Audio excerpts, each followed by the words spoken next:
Alright, I'm back. Apparently there's a problem going on here. I'm not sure what the hell it is.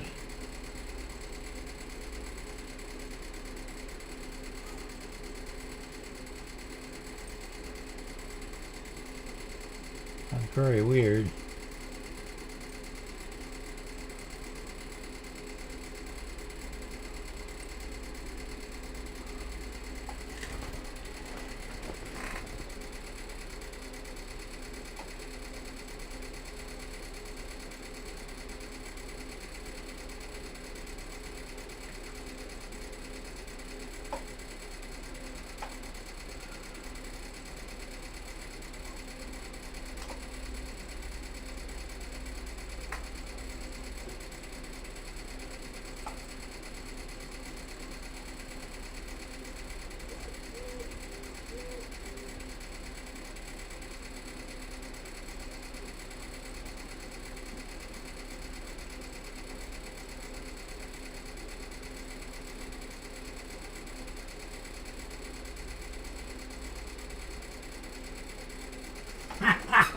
Alright, I think we're back on now.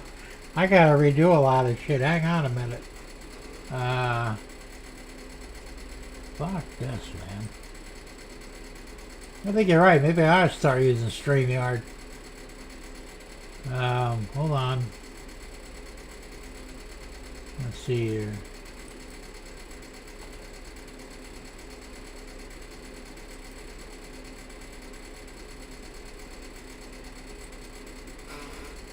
Bear with me a minute, guys. I'll get this straightened out here.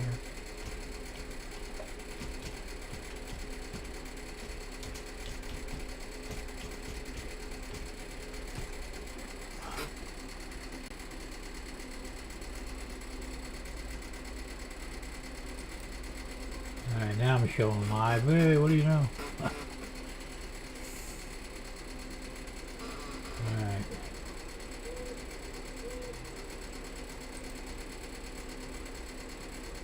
Come on. Alright, let me try and get my chat up here again.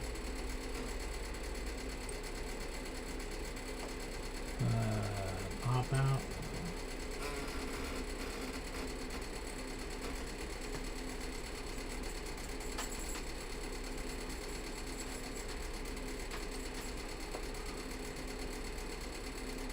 There we go.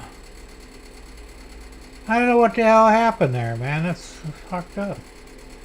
Amateur hour? Come on, man.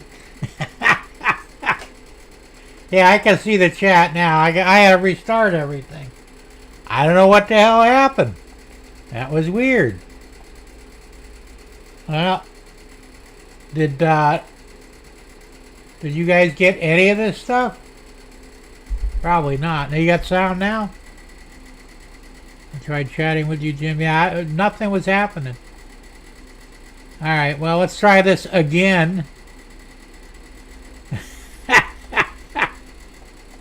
I'm going to say hi to everybody. Dundas Junction Model Railroad, James, how you doing? Lionel Trains, that's Thomas Moore. How you doing, Thomas? Hot Dog Pilot Andy, hey, Andy, good to see you. Tom Grassy, Tom, good to see you here. Ray Bertelson, hey Ray, good to see you. Bernard C, Gay Bernard, good to see you. Chuck Schreiber, hey, good to see you as well. Anfield Road Layout in the Loft, Lee, good to see you. Hey, Barn Full of Trains, Gary, right? Hey, I haven't seen you in forever. I'm glad that you're here. Now let's see. Who else we got here? That should be everybody. Do you seriously think we'd abandon ship? No, I really didn't, but you never know.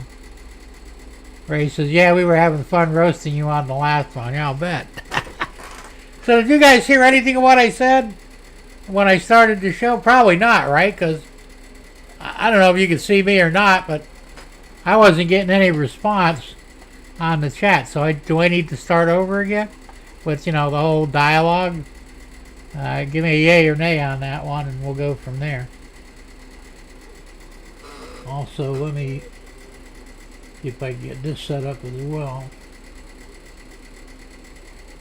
Yeah, that was really weird. I don't know what the hell happened there.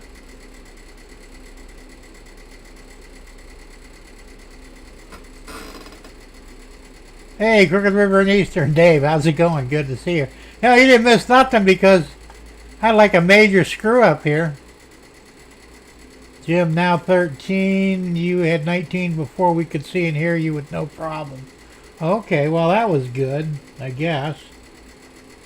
Hold on, let me see if I get my other chat going here.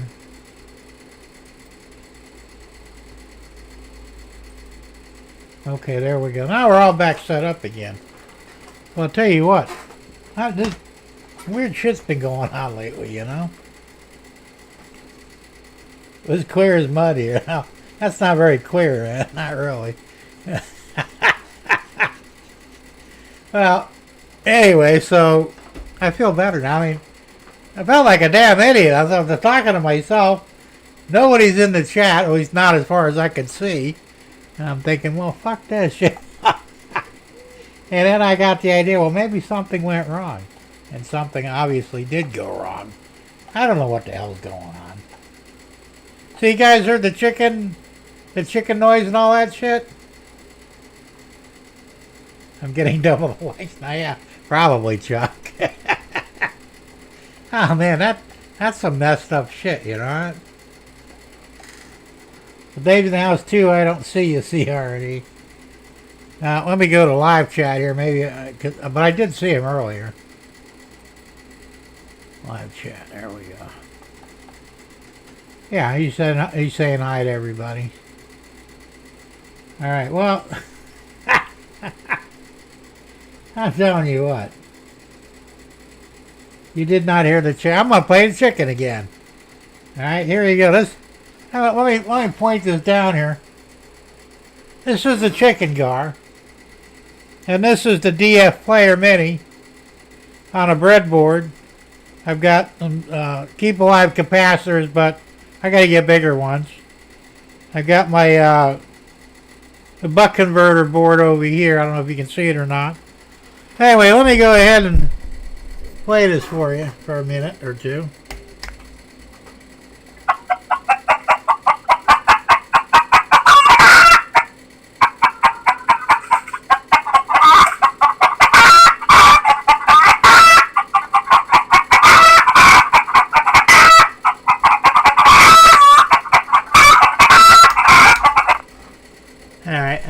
Yeah, because Tom Grazer said they heard the chickens before.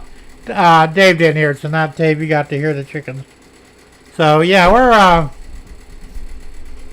right. So then you actually, I was live and didn't know it. I guess apparently.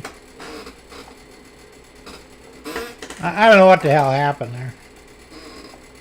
Now the DF soundboard does not loop, not without Arduino. If I had Arduino hooked up to it, you know, the Uno board or the Nano, yeah, then I could make it do that. But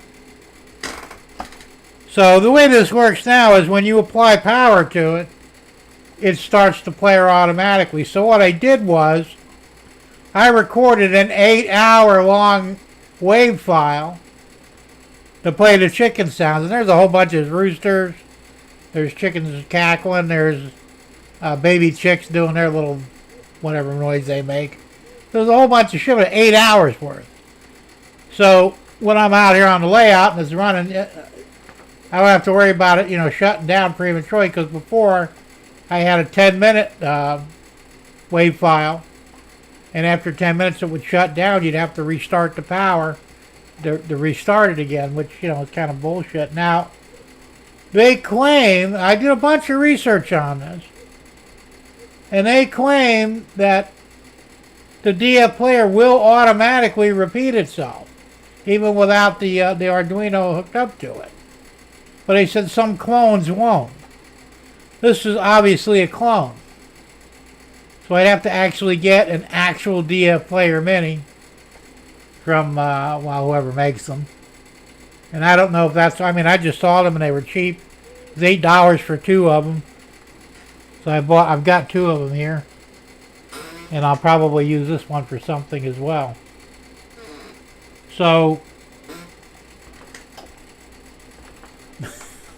Oh no. My dogs are going crazy looking for them birds. That's funny, Bernard. Yeah, there is technically a volume control. Not a physical one, but you can swap one of the wires to lower the volume and it'll stay there. You know, if you want like 30% volume, you'd swap a wire off, it'll bring it down to what you think is 30%. Pull the wire, put it back where it's supposed to be. Like I said, you don't have absolute control like you would with an Arduino board connected to it. But this is fine the way it is. I figured once I get the chassis on there, it's going to muffle it a little bit. But it's actually pretty loud, you know. But what you want, though, you know, you want it to be loud because, well, you want to hear it, obviously. And believe me, I've got real chickens, and they can get loud, and I've only got 8 of them. And, like, this car holds, like, what, like 100 of them? So could you imagine how loud 100 chickens clucking would be?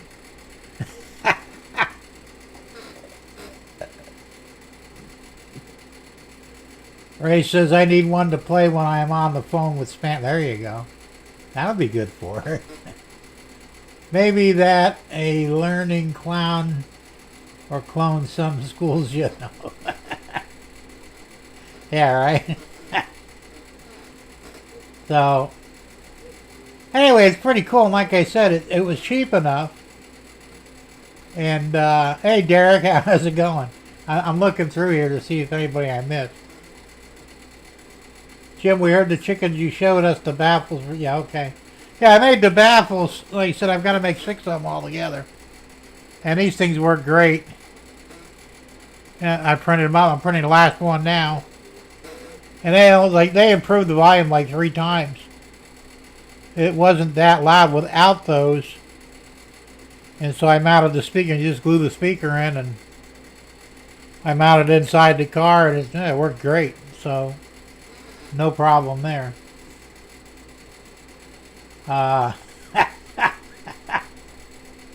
Hey, that was a real clusterfuck. I don't know what the hell happened there. Yeah, those are actual chicken noises.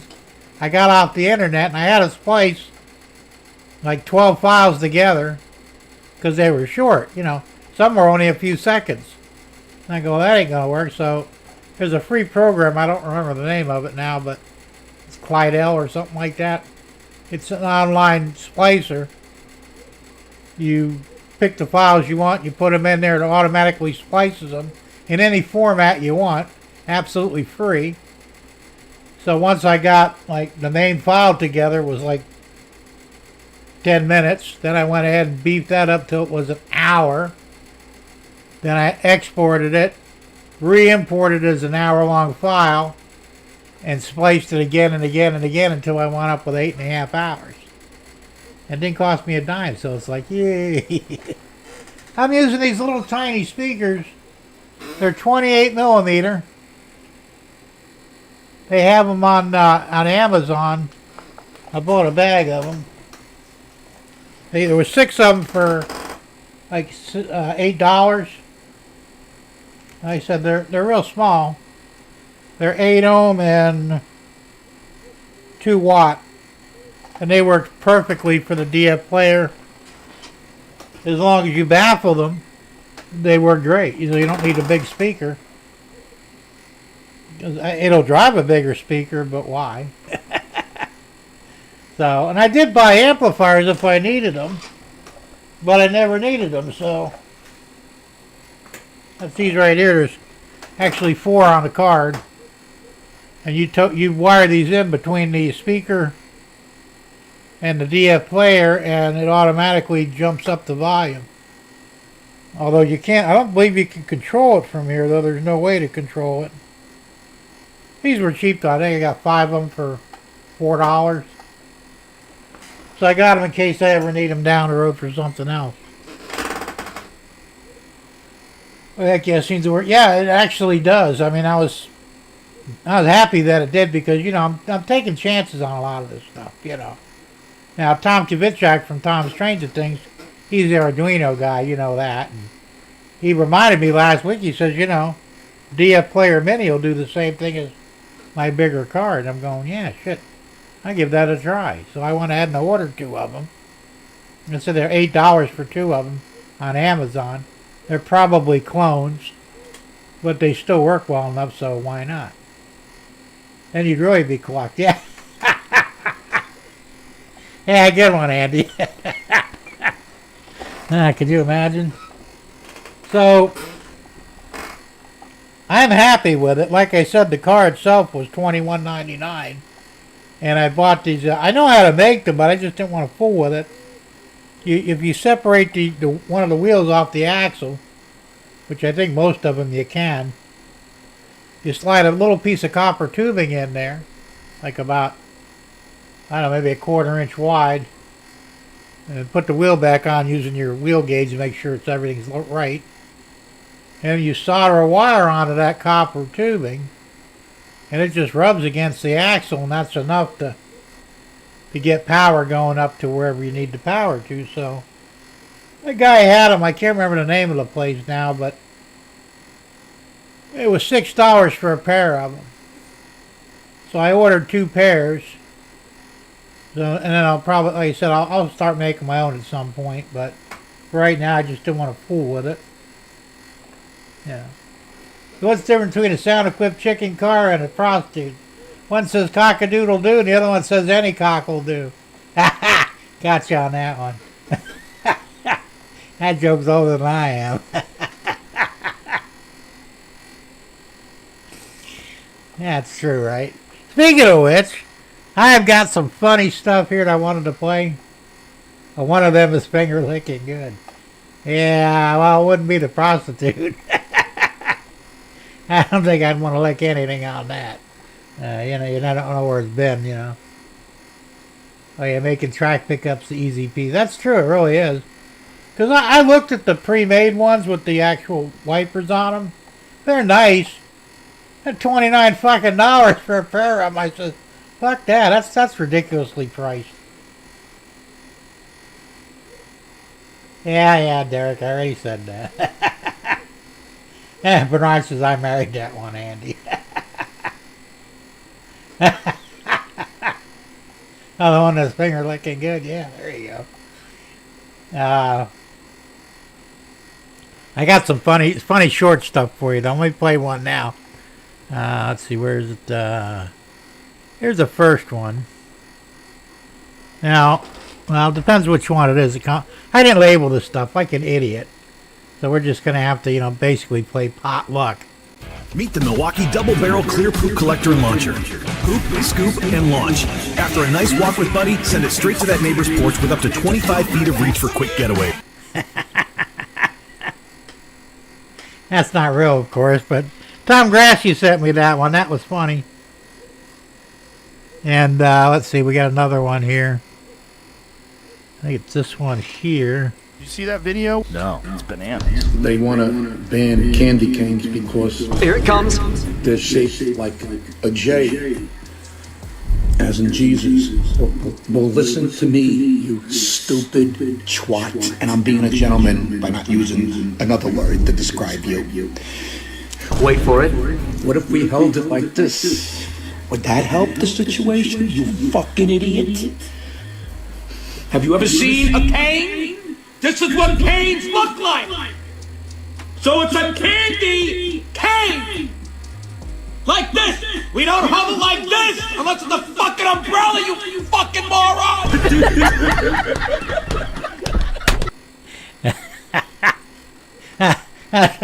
Every time I see that bust, I'll laugh, but it's funny as shit. Whoever comes up with this stuff. That one was from Tom Grassi as well. Tom, you find some great ones. And this one here, not really. This is from Ray Gigliotti. I think it's this one right here. This is cool. It's 5-inch scale.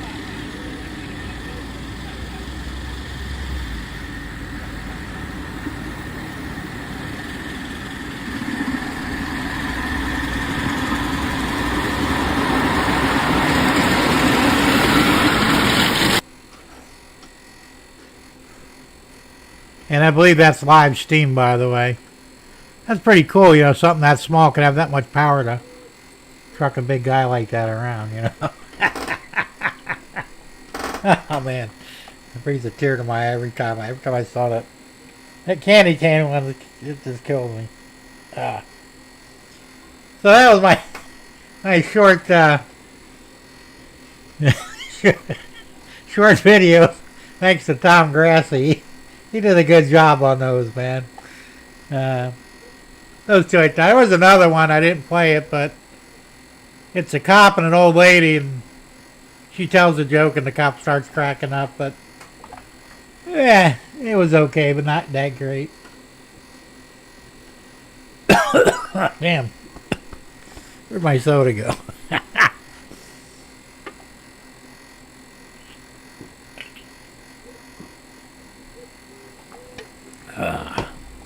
So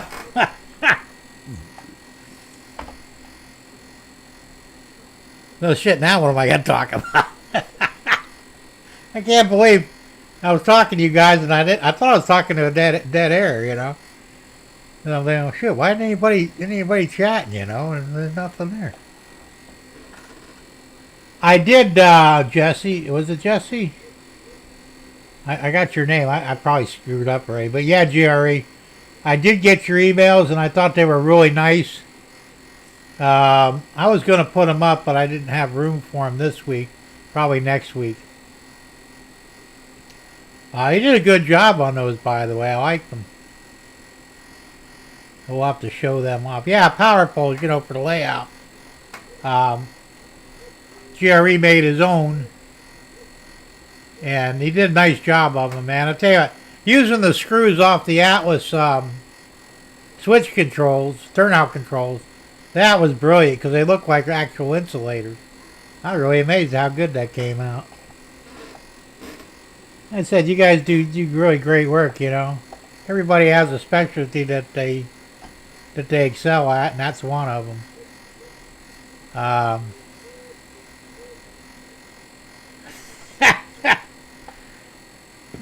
It's like, Bernard, I saw you and your grandson.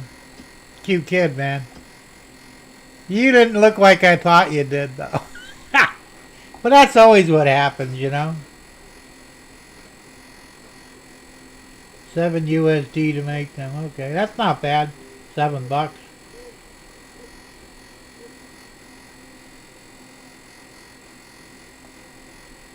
If there's more than 2 insulators hanging, you were show off here.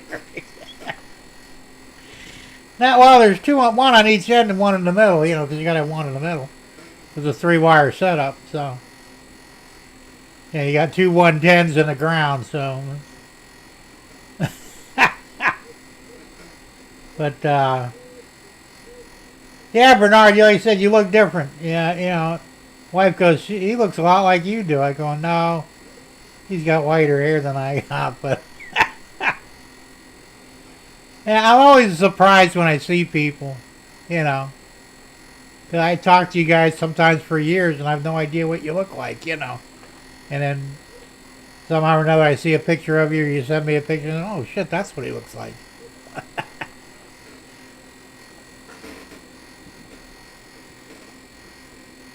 That's like Tom Grassi. He didn't look anything like I imagined either, you know. Until I met him in person, it's like, oh, okay, cool. But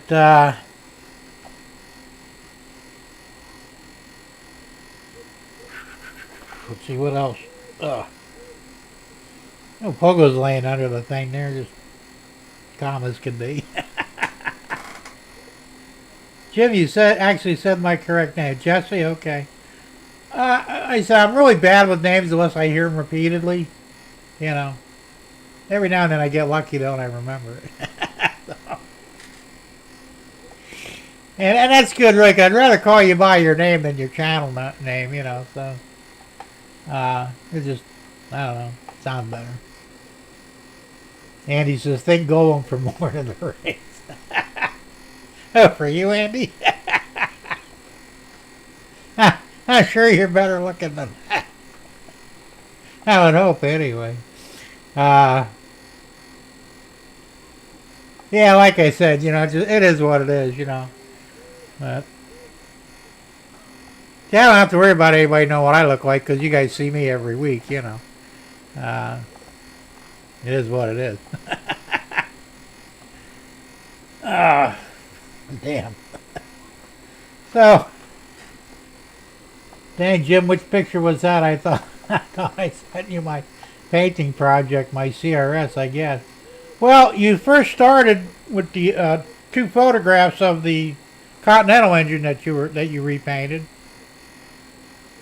and then you sent me a third picture with you and your grandson standing in front of a steam locomotive. It looked like it could have been a big boy, but I'm not sure because I didn't get much of it. So that's what you sent me so far.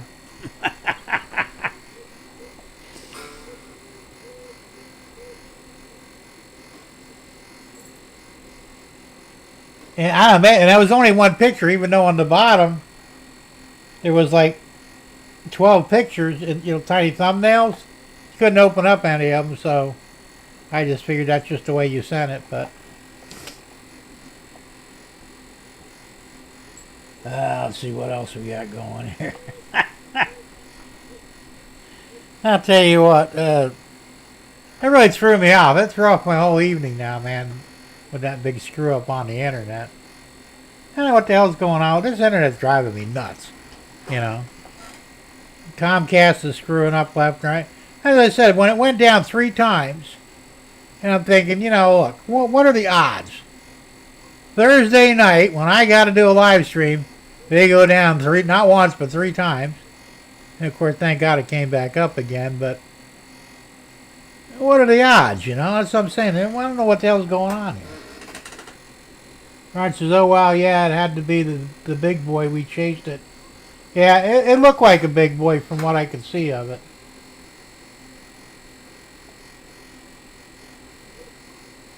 Ray Burleson says, I watched a show once and they were talking about the different colored glass insulators were for different lines.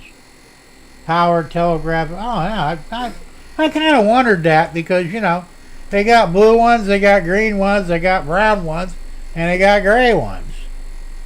They might even have clear ones. I'm not sure.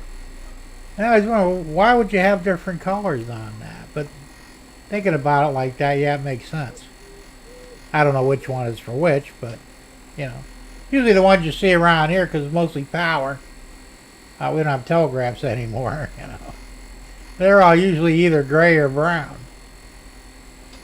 So, yeah.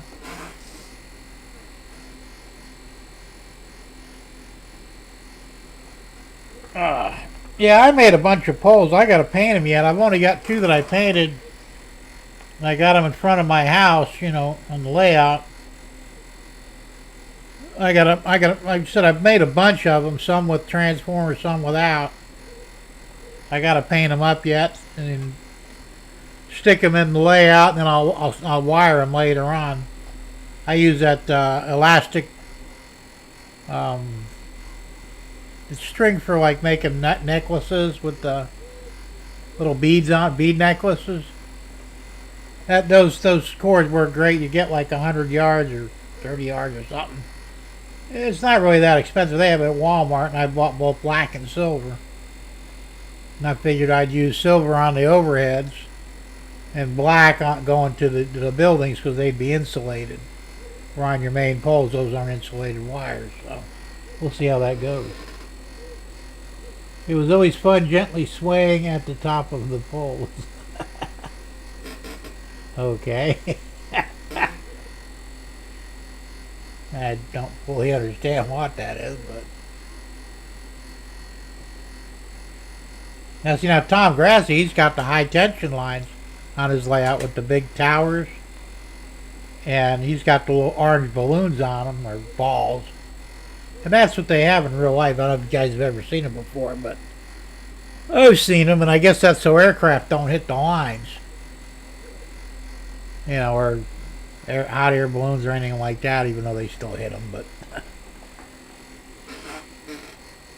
Rod says, yeah, the old leaded glass clear ones turned purple after some years Had a row of them on my building with a bunch of rail spikes. Damn brats broke them all. Oh, bummer. Oh, that's cool though. I didn't know they turned color. Jesse says fly fishing wire works really good for power wires. Yeah, I guess it would, come think of it. That would work. I don't know, is it any cheaper? I don't know, but so like I said, I 3D printed a bunch of poles. I made them out of wood last time. I used dowels, and I bought the cross sections. They were it was Tichy Train Group or something that had them. They were plastic, you know, but you just glue them right onto the wood poles and it looked like an actual light pole, so they weren't too bad. When you're at street level, it's easy looking up. Try it from the top of the pole. You can feel the devil bite your ass. Yeah, I'll bet. I've never been on top of a pole before, so I wouldn't know. Hey, I'll take your word for it, though.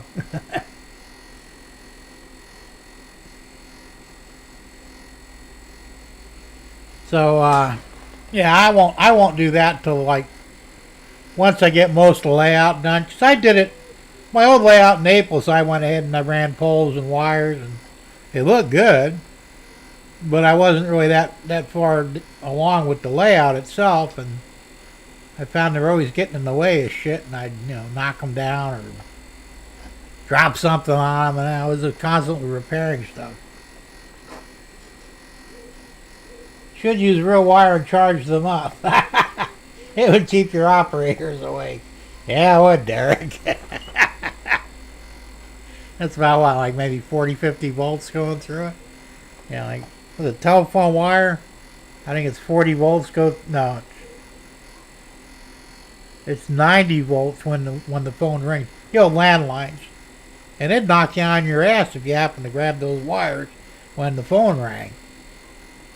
I know, I've done it before. But when the phone was idle, the voltage was, I think it was only like 5 volts or something went through the line. It wasn't much. Darren Faulkner, how you doing, man? Good to see you.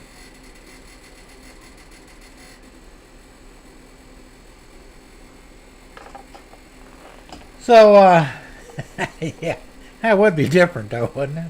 Well, I thought about, you know, it would be cool to like run live voltage, like 12 volts through that, and run them down to buildings to power the lights on the buildings. I thought about it, but I think it would have been a job to do it, you know. But it would have been cool though, wouldn't it? To actually have real power going into each building from light poles, you know, to generate lights and sounds or whatever. That would be a cool idea, but, you know, down the road, who knows? I may do it anyway. You know, you never know what the hell I'll do, really. That would be a cool idea. Like I said, I have thought about it, and, you know, yeah, it's possible. Be a real pain in the ass, but it is possible to do it. So, like I said, now if I'm running sound on the platforms, I got 2 platforms. I've got to make the platforms longer anyway, which is fine because I can add on to it without disturbing what's already there. Because running 3 passenger cars, the stations aren't long enough for that. So I've got to lengthen them a little bit. It's 48 volts, okay, with no current. As soon as it gets ringing, current. Yeah, okay, it is 48. I couldn't remember. Like I said, I know when it rang though, it was like 90 volts or more. And a lot of amps, man. I mean, it would hurt you, you know. Just, oh shit, you know. Well, he said, ask me how I know. Derek says, when I was a kid, I was trying to feed the dumb cows some of the high weeds from by the fence, and they wouldn't take it. Stupid cows. And my arm touched the fence, electric. Stupid me. I touched an electric fence once. I was a kid. Probably about 10 or 11 years old.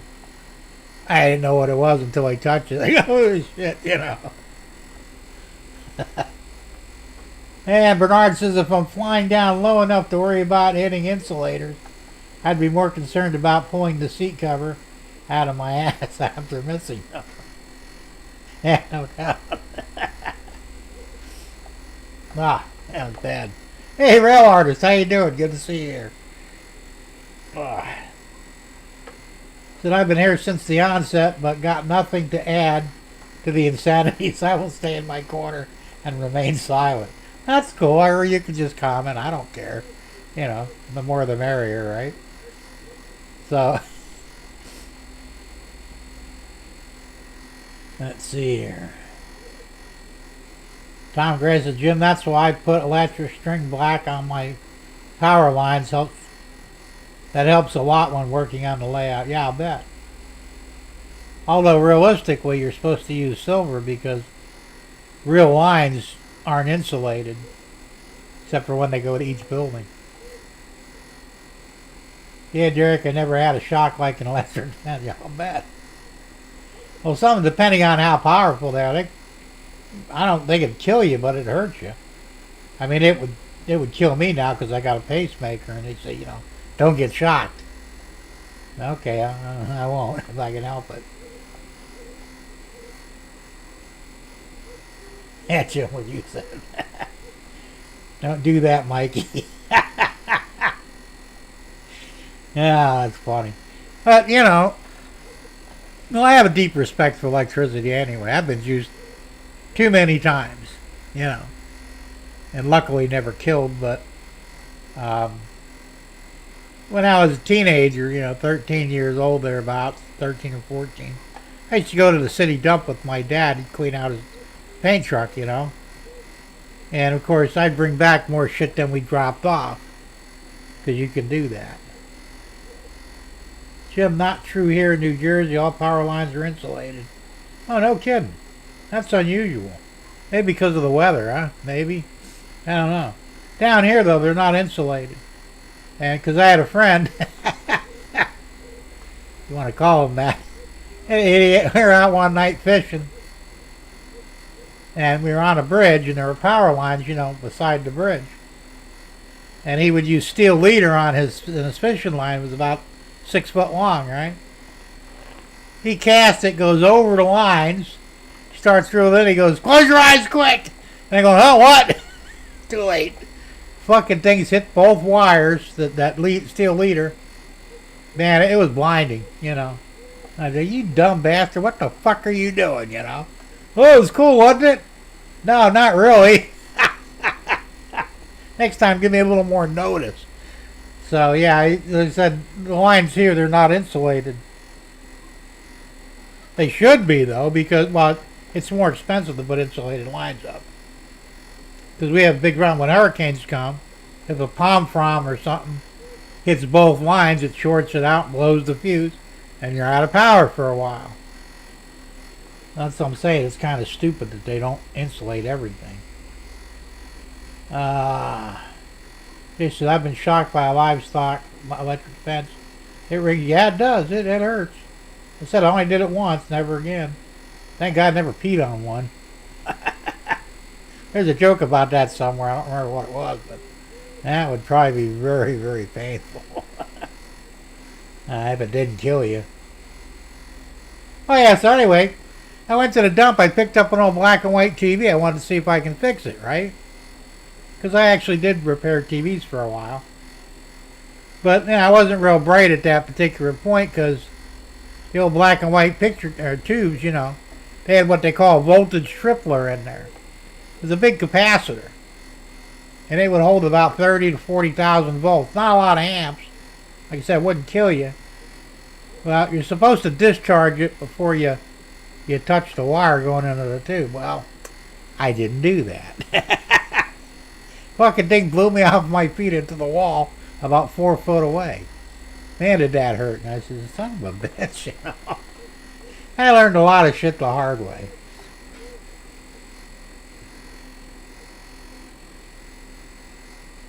Our playground was the street. Yeah, oh, street railway. Yeah, well, that's Same here, James. I mean, we played on everything, you know. Is that we used to hop freighters. When I lived up north, I was like 9 years old, 8, 9 years old. We'd wait for them to almost come to a stop because there was a yard about a quarter mile from the house. And we'd wait for them to stop because, you know, we weren't stupid. We'd jump up in a, you know, an empty boxcar and wait for the train to go and go 4, 5, 10 towns out, 10 towns down the road, and wait for that to stop, jump off and wait for one to come back. My parents never found out and tanned my ass for a week.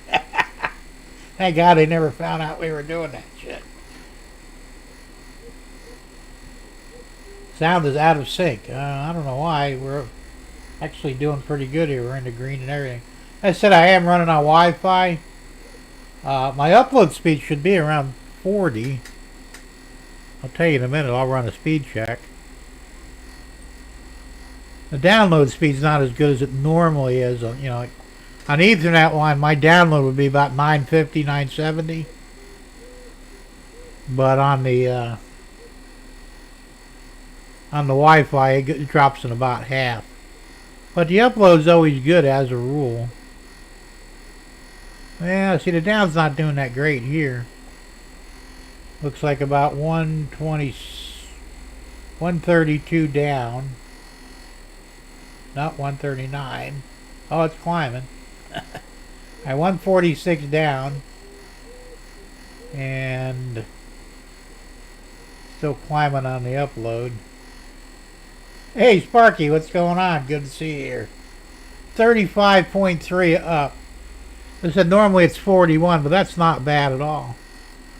So I don't know what's going on here. Like I said, the Wi-Fi isn't as good as the Direct Connect Ethernet. But I don't have 150 bucks right now to buy another Ethernet cable. It's probably 200 now anyway.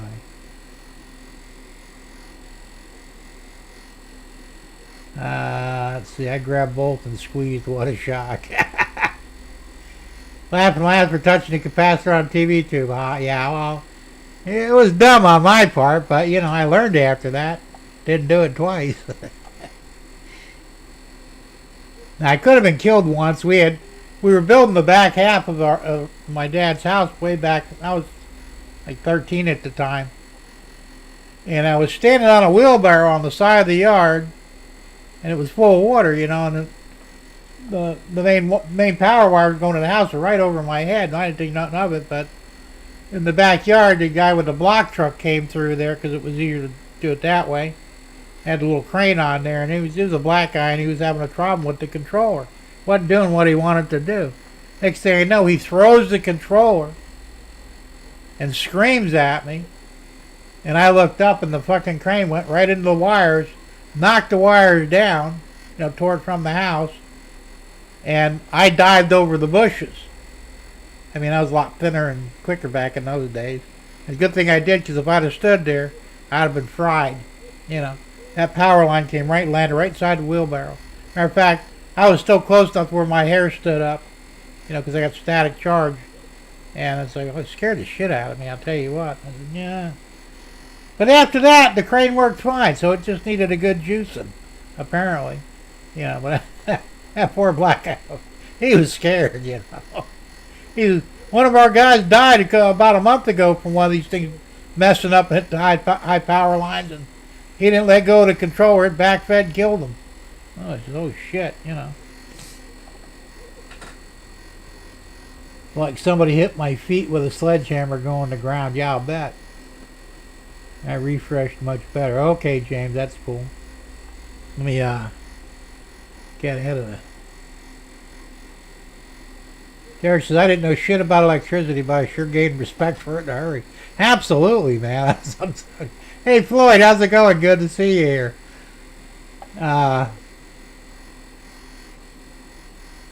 Yeah, well, Sparky will tell you, because he's an electrical guy, and he works on the big shit. One mistake and you die. So, you know, he knows what he's doing. You couldn't pay me enough to do that job. Seriously. You know.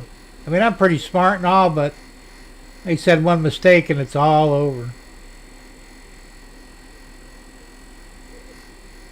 So, I never mess with that stuff. And There was a lot of guys that weren't too bright anyway. I remember we had FP&L, Florida Power and Light, down in Naples.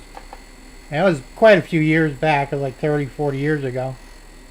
And this guy, the white guy, and not a very bright one, he was cutting the tops off of 55-gallon drums with a torch. You know, you're supposed to fill them with water first. You know, maybe flush them a few times. Well, he didn't. As soon as the torch punctured the lid, it exploded and killed him. I'm thinking, how dumb can you be, James says, I worked with electric. Yeah, well, James, you did motors and stuff. You worked on a lot of big stuff. And Sparky says, I'm a high voltage electrician, so respect is a given. Yeah, absolutely. So I said, you guys, hats off to you, man. I wouldn't do it.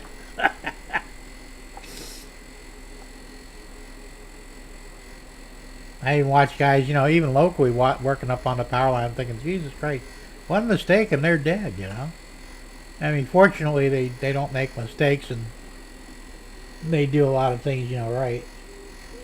James says 575 volts. Yeah, that's enough to kill you. I think the most I ever worked with, well, the 240 is really about the highest. But I did do some work on three-phase equipment before. I was remodeling a pizza place and they had a mixer there. That was three-phase, 220, I guess. Maybe 400. I don't know. Like I said, I don't know much about it. All I know is I shut all the damn power before I disconnected those wires. Because we had to get rid of that thing. It was no good anymore. And it's like, who the hell uses three-phase and, for a mixer? Bernard says, someone his big diesel electric rig had a worm with a water hose washing out the SCR house. Cool. Lloyd says, hey Sparky, will you have your hole in the layout fixed by the end of March? That is what the double headers tour is. You got a hole in the middle of your layout? For what? James says, Mark from M&M Rails alive at 8. Okay, well, we may kill it at 8, I don't know. But if not, anybody wants to go, they're more than welcome to, it doesn't bother me any. Andy says, Southern UK 3 rail is 750 volt DC. Grabs you and don't let go. I imagine you're dead if you mess with that. And James says USA used 460 for industry. Canada used more 575. Okay. It's weird how they know the different voltages. Sparky says, truth be told, our company loses one person a year. So we joke, but yeah, it's going to happen, Like I said, you don't get to make a mistake twice. Like I said, not doing double headers this year, too busy at work, okay. Ugh. Hello, man. I have a deep respect for electricity, I really do. And I mean, I've been hit with, I've never been hit with 220, actually. But I have been hit with 110 enough. On multiple occasions. I remember when I was real little, I was like 6 years old. I was at my grandmother's house, and I don't know why, but she had a lamp on the end table in the living room, and I stuck my hand up there, and there was no bulb in it. And for some reason, I thought sticking my finger down in there would be a cool idea. Didn't realize the power was on. Man, did that fucking hurt. That was about the first time I started getting respect for electricity. James says, Sparky, I lost 2 friends in the trade and another lost an arm.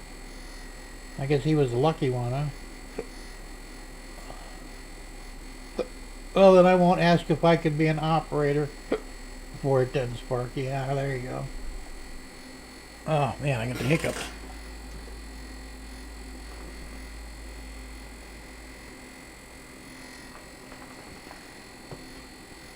It was a guy many years ago. He was an electrician. supposedly. He didn't believe in meters. He was working to mark around on the big towers, you know. And he could hold, he could tell the difference between 110, 220, and I think he was good up to 400 volts. And I'm thinking, you idiot, why don't you just use a fucking meter, you know? Yeah, that don't hurt me, man, I'm fine. You know. To me, that just seems stupid, but what do I know, right? James says, Floyd, I'm doing a layout tour in Brantford. Okay, that's cool. Alright, says, main coming into the mines are 20,000, 4160 to the starter house transformers. Wow.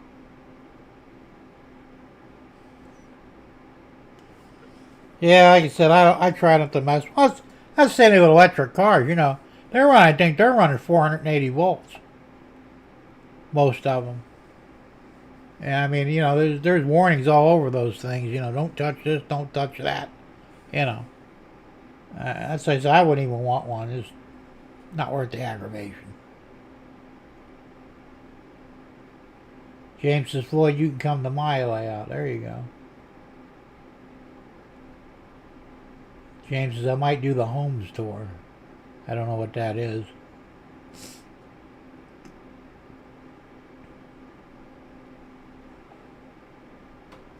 Sparky's LOL, Jim, I test house wiring with my fingers. There's a way to do it without getting too big a poke. I guess there is. I wouldn't do it. I mean, I use a meter. I've always used the meter, you know. And whenever possible, I mean, you know. That's they say I have to be careful now because the stupid pacemaker I got, they say if I get electrified, it'll kill that thing and then I'll probably die. Hey, Colonel Cottonbelt, Jason. How you doing, Jason? Good to see you here, man.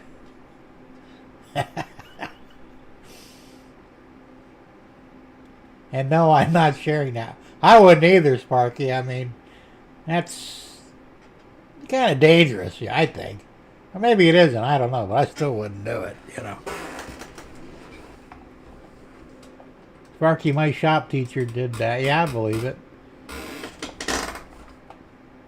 I guess if you hit it quick enough, it wouldn't be too bad. I don't know. Still, I try not to do that, you know. And I mean, I've been juiced by spark plug wires.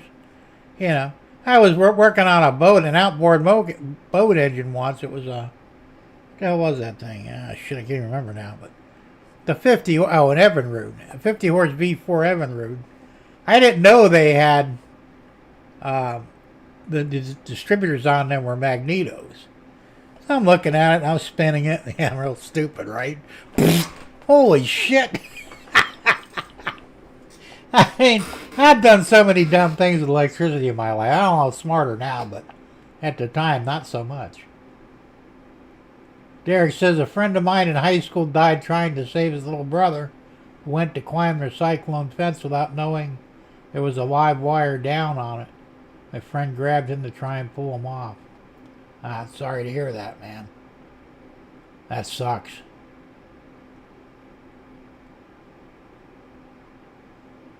Floyd says, if I'm going to do anything, I'll shut off the main. Well, you know, sometimes you don't have a choice because I've been in houses where certain things weren't fused. They're supposed to be, but they weren't, you know, because like I said, I check everything before I, you know, go sticking my fingers in it. And I've you know, shut off all the breakers, and it's like, well, why is this still alive? And shut the main off, and then after that, you know. Sparky just puts his tongue on his tongue like a... Now, I've done a 9-volt batteries before, you know. I got these rechargeable ones, and this one's dead right now. But the buzz is pretty good, you know. It's full, and if not, then it's going down.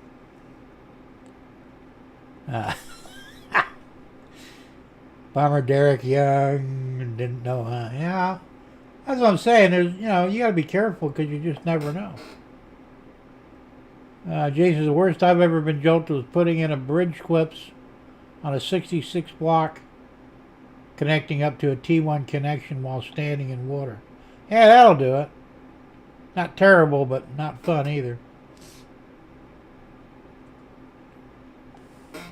So I've been shocked by phone lines. They said, grab. I'm working on one. Some idiot decides to call, and I'm holding the wires.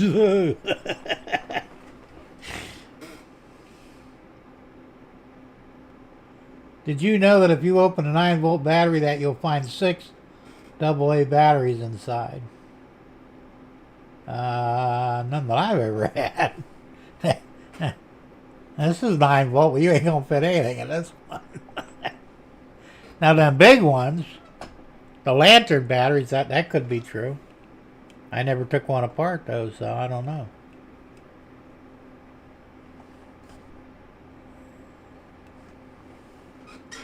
T1 carries more voltage than telephone line. Yeah, I imagine it does.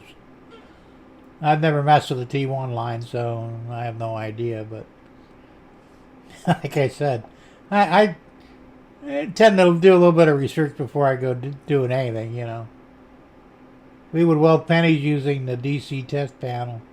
Yeah, I'll bet. I used to do that with my Lionel train transformer. The old ones. You could weld with them things, man. Not real well, but they'll do a little bit.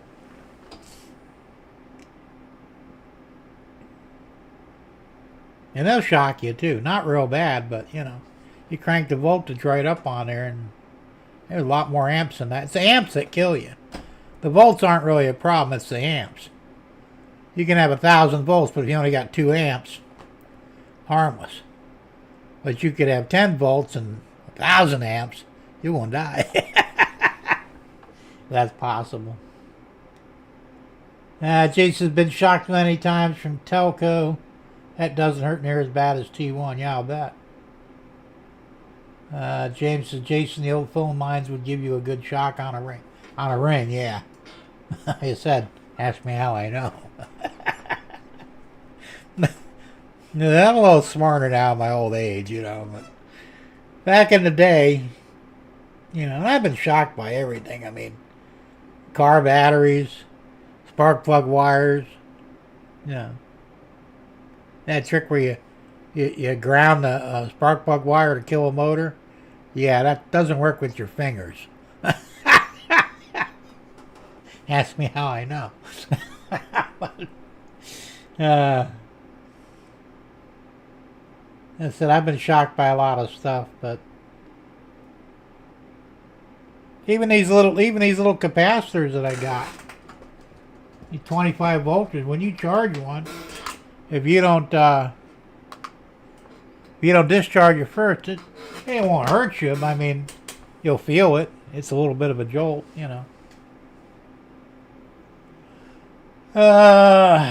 Jason says T1 also has constant amperage. Telco only has amps when the cell is being transmitted, or a call is being transmitted. Yeah, just like a phone line, yeah.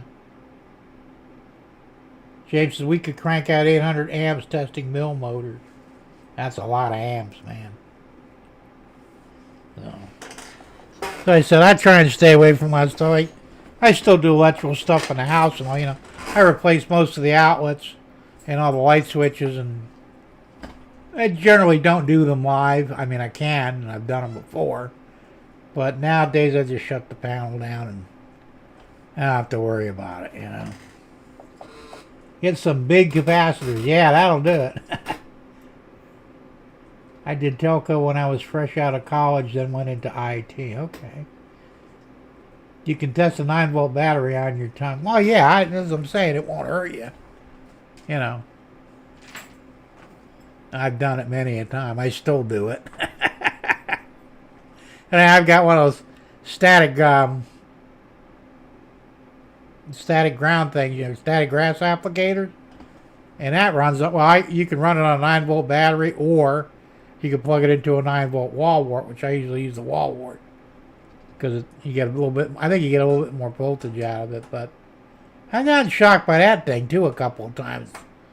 Especially with the pacemaker. And I thought, oh, shit, well, it didn't kill me, so. But it hurt. I mean, oh, shit. Rod says, these new funny car mags are putting out 80 amps, and they run 2. I've been blown out of the frame rails, hit me hard. I'd probably pee a little now. Yeah, I'll bet. 2 mags on him, right? Damn. 9-volt battery has a weird aftertaste. Yeah, that's true, it does. Tom says, I change wall outlets, light switches, they're all live, just need to be careful. Well, I've done it too, Tom. Like you said, you got to be careful, but nowadays it's just easier to shut the damn... What I got to do one of these days, I went and I bought labels for my panel, in the house. I got to work with Deb, and you just turn one thing off, find out what goes off, because none of them are marked. Except for a couple of 220s I got that I know what they are because I put them in. That was for the tankless water heaters, and one of the air conditioners. But all the 110 breakers, I have no idea where the hell they go. So I'd like to relabel them, and I've got to do it one of these days. I say I got the labels for it. I just got to get Deb to help me out. All right, what does this one turn off? And do it that way. I've got a big panel. It's a 200 amp service panel, I think, 2 or 250, I don't remember. But it's a tall one. There's probably 30 breakers in there. There's a lot of electricity in this house. So, Thomas, why do you that? Just turn the power off. Well, it takes the fun out of it, James. And you got to be careful too, Tom, because you got a pacemaker too. And I don't know if your doctor told you, try not to get shocked. It could, in theory, kill you. I don't know. As I said, they weren't real specific with mine. They just said, avoid getting shocked if you can. Okay, so if that happens, then what? And they just walked away. So I don't know what the hell happened.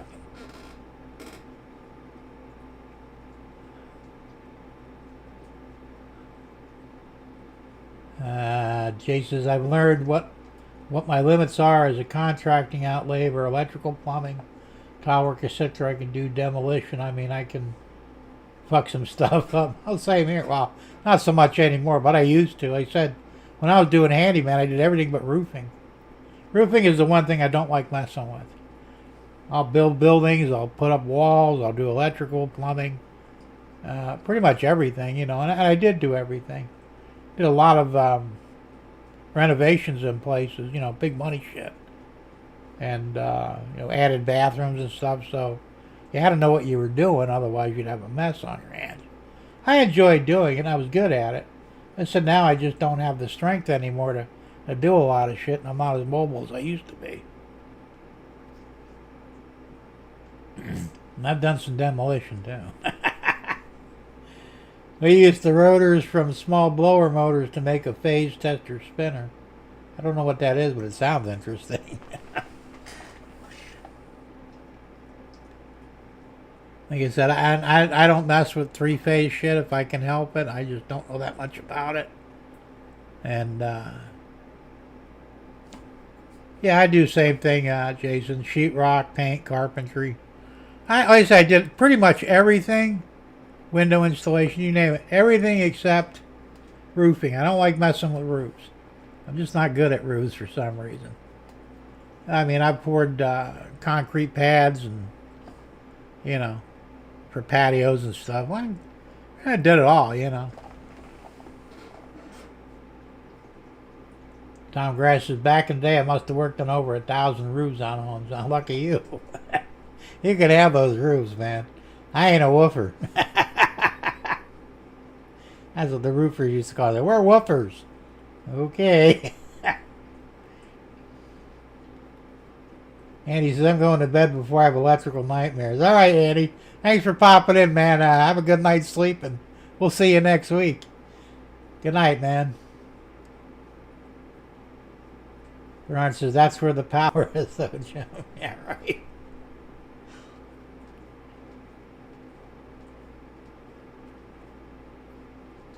I am a jack of all trades. Yeah, I used to call myself a jackass of all trades and master of none. Yeah, well, I was good at what I did, so And a lot of this stuff is not that hard. You got to have a reasonably good idea of code stuff. Because like I did a lot of electrical, and you had to do it up to code, and you had to know what the hell you were doing, because otherwise you'd have problems. So I made it a point to study codes and, the right and wrong way to do things. James says, I learned how to build stairs from the mills I service. Stairs, that's something I've never done. And now I'll hire a chimney sweep as well. They still have those. Now they got those. I've got one in the house because I have a fireplace. And, of course, I don't have a brick chimney. I've got a metal pipe, I mean, the fireplace is bricked and all that, but it goes into a metal pipe and then out the roof. I have a metal roof, too, so. But now they got these logs that they're called chimney cleaners. I haven't used one yet. I've got one in the house. I haven't used it yet.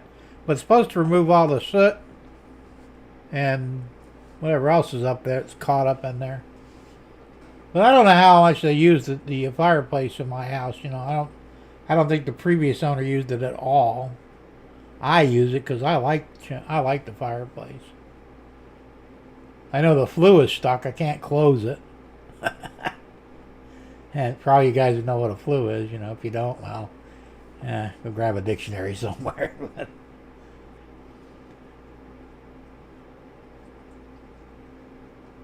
I climbed the telephone poles to hook up phone lines at work. Bell was too busy at the time. I've never climbed the poles to do it, but every place I needed to do things, they had underground. So you had the little boxes every so many 100 yards or whatever. I'd open up the box. Same with cable TV. I used to hook up my cable. Thank God I never got caught, but, it was so expensive. I said, why pay for it when I can just tie into it, Yeah, me too, Thomas. Couldn't afford to hire people to do my stuff. So I worked in as many trades as I could. Well, same here, Bernard. I said, I had to do my own stuff. I mean, I made good money, but not... I didn't like coming off of it either, It's like, well, if I needed a guy to install an outlet in my house, you're going to charge me, what, $200-300? I could do it for 20. I had to do it myself. Screw that. Jesus, mine is a metal pipe and a masonry rock chimney. I've used those logs before. They work somewhat. I still have someone come and inspect it every 3 to 5 years. I should probably have that done too, though, really, because I have a wood frame house. That would be bad if things didn't work out right. So, Jesus had been up many poles. I'm afraid of heights, so I didn't really like messing with that. Although, I have climbed up to get to the cable, because the cable is the lowest wire on the pole. And it's really not that high, but I think I only did that once. Bernard says, I just did mine last week, Jason. There you go. And that's, especially now, I can't afford to pay anybody for the shit I need to do. I said, if I had the money, I would just pay a plumber to come in and, fix that sink issue, because it'd be easier for him to do it.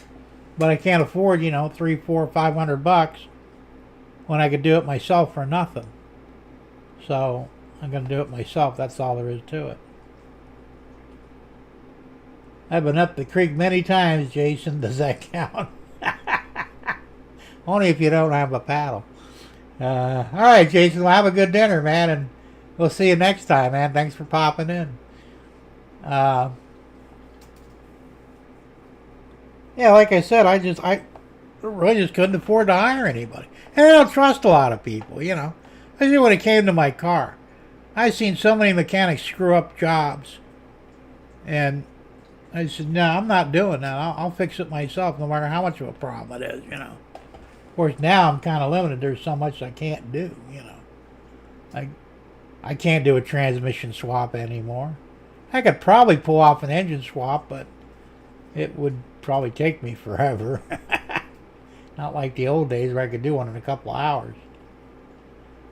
All right, James, have a good one. I know it's going to be close to 8 o'clock soon, so thanks for popping in, and we'll see you next time. So, try 13,000 USD on busting the slab and replacing sewer lines. Okay, I'm out. Take care. That's a lot of fucking money, Jason. But yeah, that's what they get, you know. I mean, there was a time I would have done it myself. I'll go rent a jack. I mean, I've done it in other people's houses. You know, get a jackhammer and busted the floor to get to the pipes and replace the pipes. And you know, I've done it before. It's not fun. Would I do that now? Not a fucking chance. That'd be screwed because I don't have the money to pay for it either.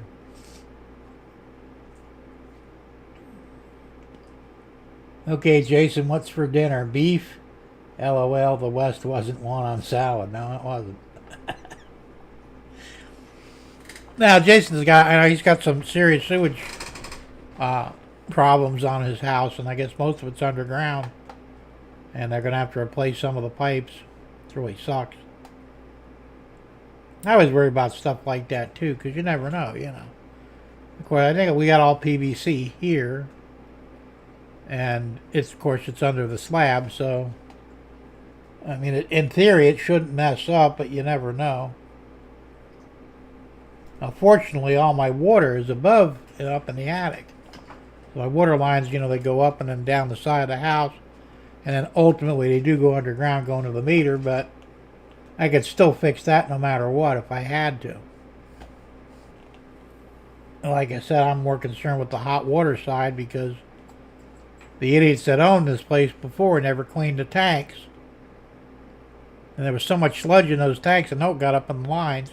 And I've already had 2 problems with 2 areas of the hot water line, so I always worry about, you know, how long is it going to be before the rest go. Yeah, like I said, I can't do it because I can't get up in the attic, man. Which sucks. If it's down on the ground, I could do it.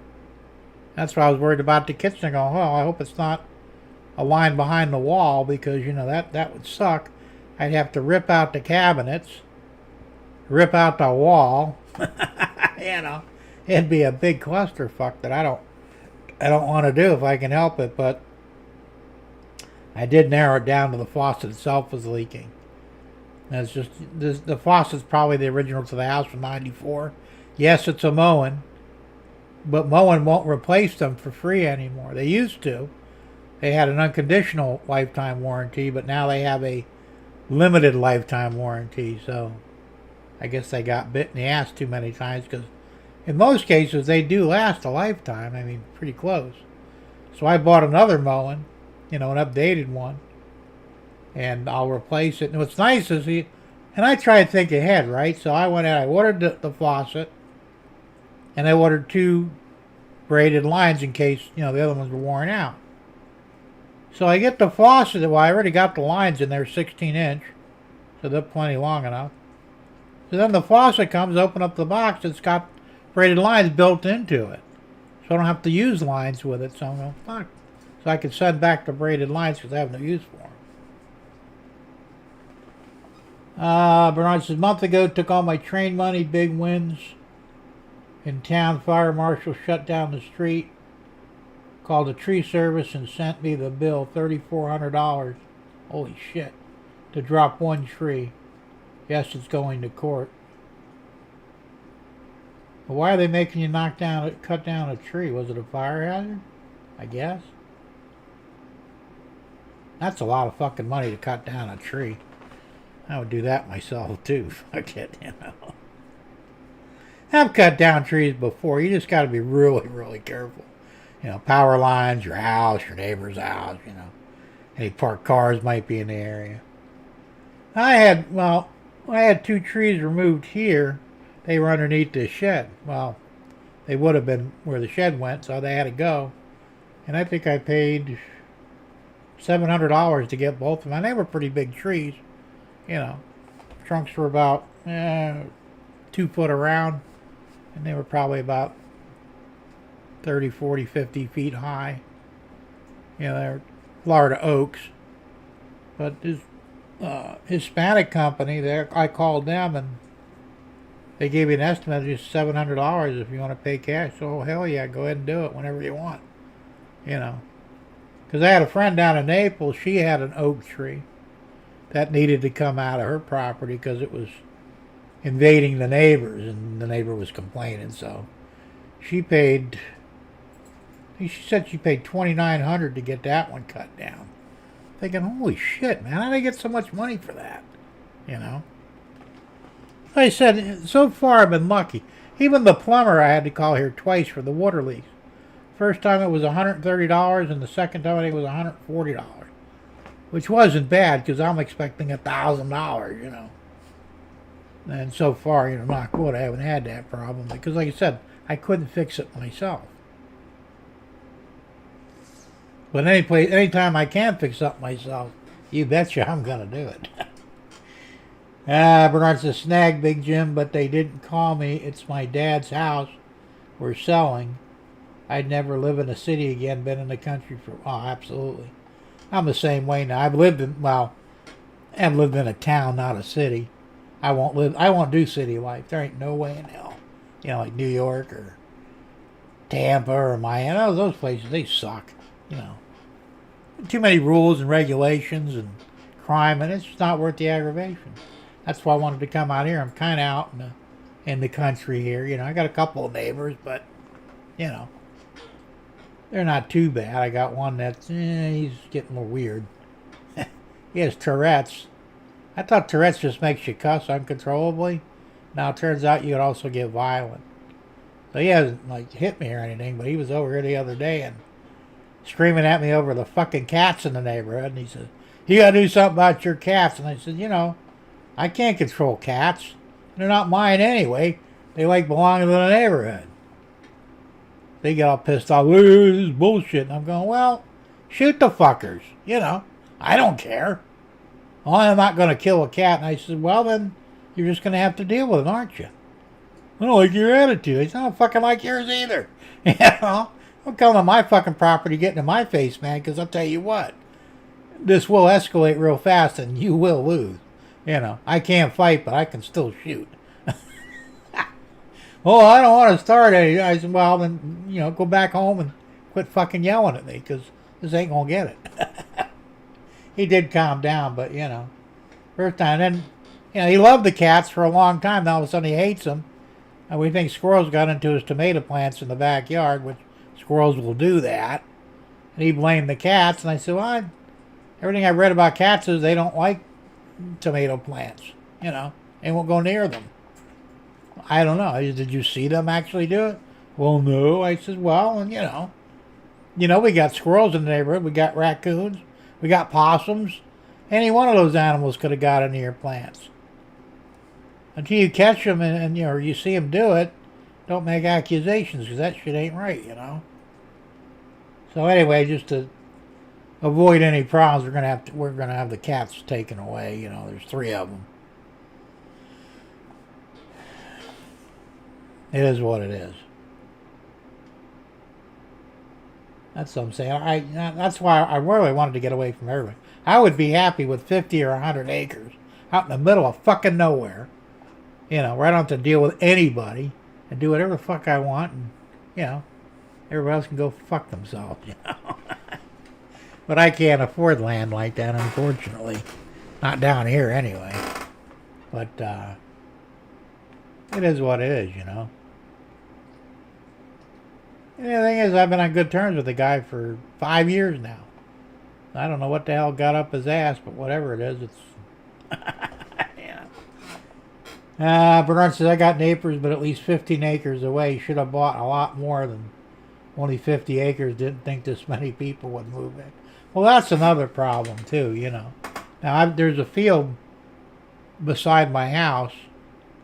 It's kind of weird. It's L-shaped, upside down L-shaped. It actually goes behind my property. It's 4.5 acres. I wanted to buy it, but the idiot that had it wouldn't sell it to me. When I first came up here, 5 years ago, I had the money. I would have paid 30 grand for the land. Probably wasn't even worth that much at the time. But, I said, you sell me that property. Well, no, I don't want to sell it to you. Well, why not? I don't know, I just don't like you. Well, fuck you, but... So he didn't, and it's been bought twice. It was just sold again for, I think, $111,000. It's mostly wooded area, like 3 acres of it's wooded, and maybe 1.5 acres is actually cleared. It's a weird cut. And the guy that just bought it, and I'm thinking, oh, fuck, here we go. You know, I like not having neighbors back there because I could shoot and everything else and not worry about it, you know. Now I don't think I'm going to be able to anymore. So he says he's going to build in about a year. So I'm hoping that, you know. Now, for some reason, the last two buyers tried to build back there, too. And they couldn't get the permits. There's some endangered turtles back there that you can't touch. So we'll see what happens. I got my fingers crossed that it stays empty, you know.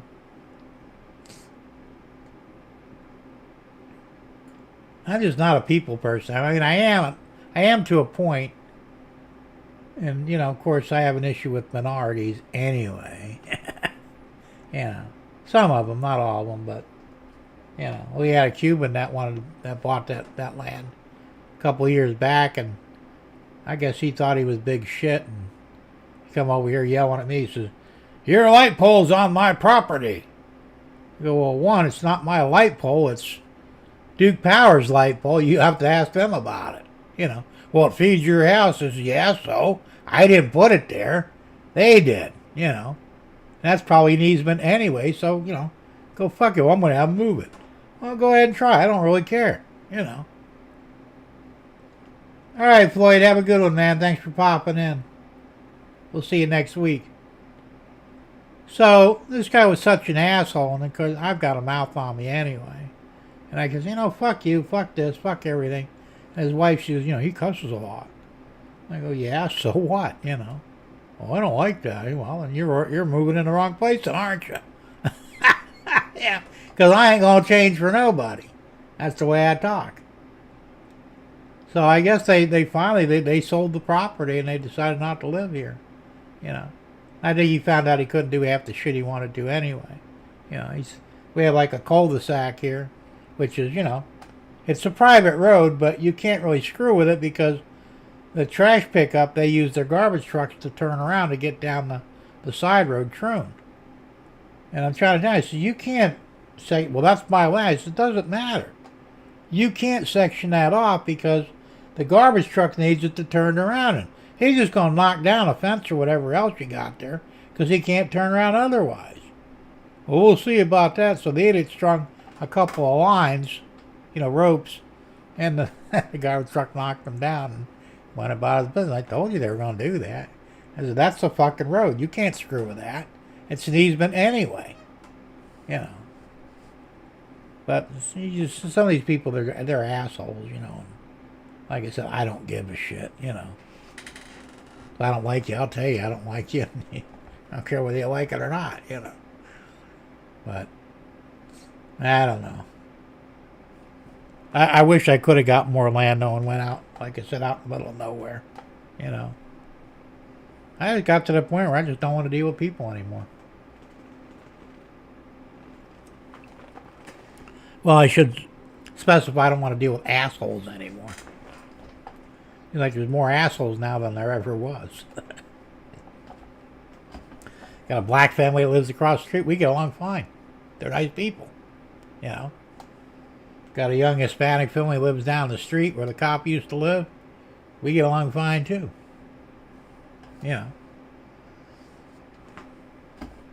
I was doing pretty good with my next door neighbor, but like I said, I don't crawl up his ass and died, but you know, he's gonna find out it ain't gonna end well. He's shy. I said, Randy, you don't want to mess with me. Yes, I do. No, you don't. Well, what are you gonna do? I said, well, you know, fuck around and find out. I'm not dumb enough to make mindless threats in case he's recording me, you know. I said, you don't want to fuck with me. That's it.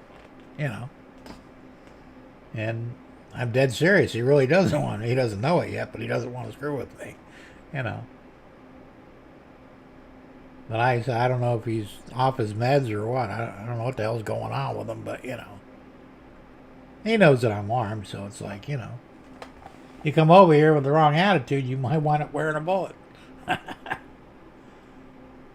Yeah, Jim, after you trial run test drive, I got to get some tires busted down and remounted on rims for my truck, so it's been a lot of fun, guys. I got to hit some gears. See you next time. All right, Bernard. Well, have a good one, man.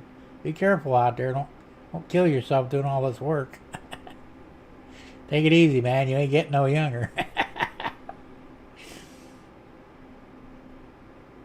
And Sparky says, like the sticker from Rapido, I like model trains more than most people. I read that I read that as I don't like people. Not that most people don't like trains. That's true. Sparky says, who doesn't like trains? It's not right. Not right in the head. That's true. I'll tell you what, your trains won't give you anywhere near the grief that some people will. You know? I don't know what the fuck's wrong with people. Why they gotta, you gotta have that drama or whatever, or throw their weight around. I don't know what the hell it is, but I'm getting too old for that shit, I mean, years ago I would have popped them and that would have been the end of it, Can't do that anymore because, I get my ass kicked, but I don't know. Like I said, it's like, dude,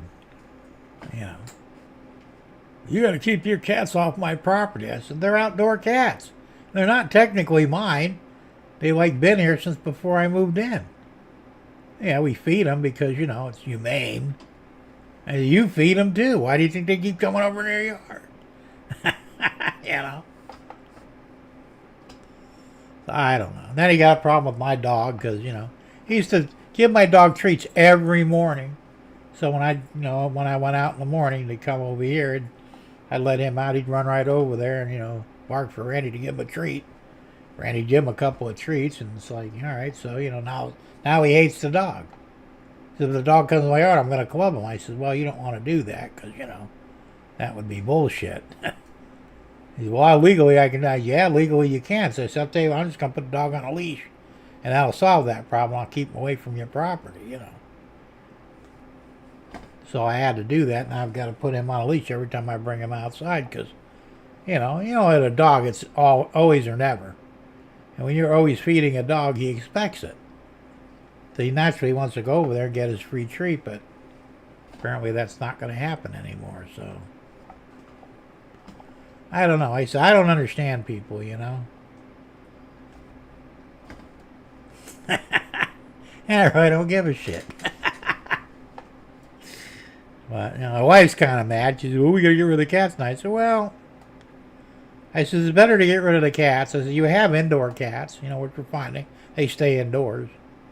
I said, you just have to deal with them and let the outside ones go, because, you can't control cats. So she actually looked up the laws, and at least here in Florida, you can't really force a cat to stay off people's properties. Like I said, if it's a problem, said homeowner can call animal control, have the cat picked up. They generally won't do it here, though, because they're overrun with cats anyway. So it's like, they basically said you can't do it. You can't even shoot them on your own property. Which you're not supposed to anyway, but... So I'm saying, if you got a problem, you deal with the problem. Don't blame your fucking neighbors for it. Especially when I got no control over it anyway. I mean, yeah, I can control my dog from going over there, but I can't. What am I supposed to do? Tell the cats they can't go next door? Like they give a shit what I think, It's screwed up. Anyway, so getting back to trains, which is what we're supposed to be talking about anyway. Because, this is a train channel. Believe it or not. Sometimes people, they question, is it really a train channel? It is. So, hopefully, like I said, I'll get the chicken car done here soon. For any of you guys who haven't heard the chicken car so far, here, you can listen to it right now. I'll play it for a minute.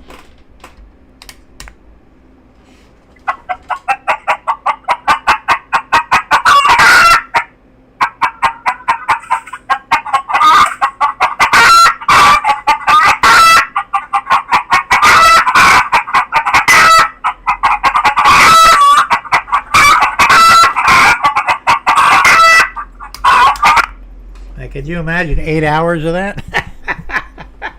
That's what I got on the SD card. actually 8.5 hours of chicken sounds, because the DF player I'm using, you can see it here. This is the chicken car itself.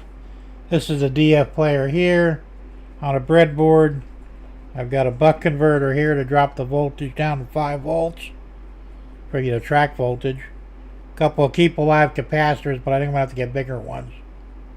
And a rectifier bridge to, so I don't have to worry about polarity coming off the rails. And then the speaker, one of these speakers here. And it's just pretty loud. I mean, I don't have it amplified. It did a pretty nice job. So, like I said, I should have it fully operational by Saturday when I get the wheel pickup set.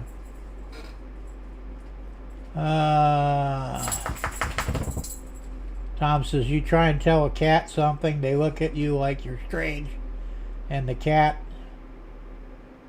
will do what I'll do. The cat say, F you, I'll do what I want, and I want anyway. That's true. The cats don't give a shit, man. They're like independent as all hell. You know, you can tell a dog what to do, and 99% of the time it'll listen to you. You tell a cat whatever the hell you want. They don't get, even you can't even tempt a cat with food. They just don't give a shit, man. It's like, hey, fuck you. I'll get my own damn food, you know. You know, I don't dislike cats. I think they're kind of cool. But I like indoor stuff because, well, you don't have to worry too much about them, you know. And as long as you keep their litter box clean, you won't have any problems with them. But outdoor cats, I mean, they do serve a purpose. They keep, you know, they get rid of the rats and mice, and even some of the other animals will keep away. So that's, you know, my wife was saying, well, if we get rid of them cats, we're going to have a lot of mice around. And yeah, probably. You know. They'll bitch about that, and they'll say, well, you know, had it under control, but you fucked that up, didn't you? That's the only way I can look at stuff, you know. I don't care. I mean, we have the rat zapper if we need it, so, you know, we take care of our own mice problem or rat problem. So she says, oh, you know, he's going to go after the chickens next. Says, no, he's not. I said, the chickens are in a cage. They're on my property. So he can go fuck himself, you know. I ain't playing that shit. So we'll see what happens, though.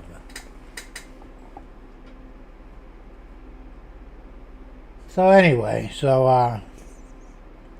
yeah, I'm going to get on Amazon later. I'm going to order some 4700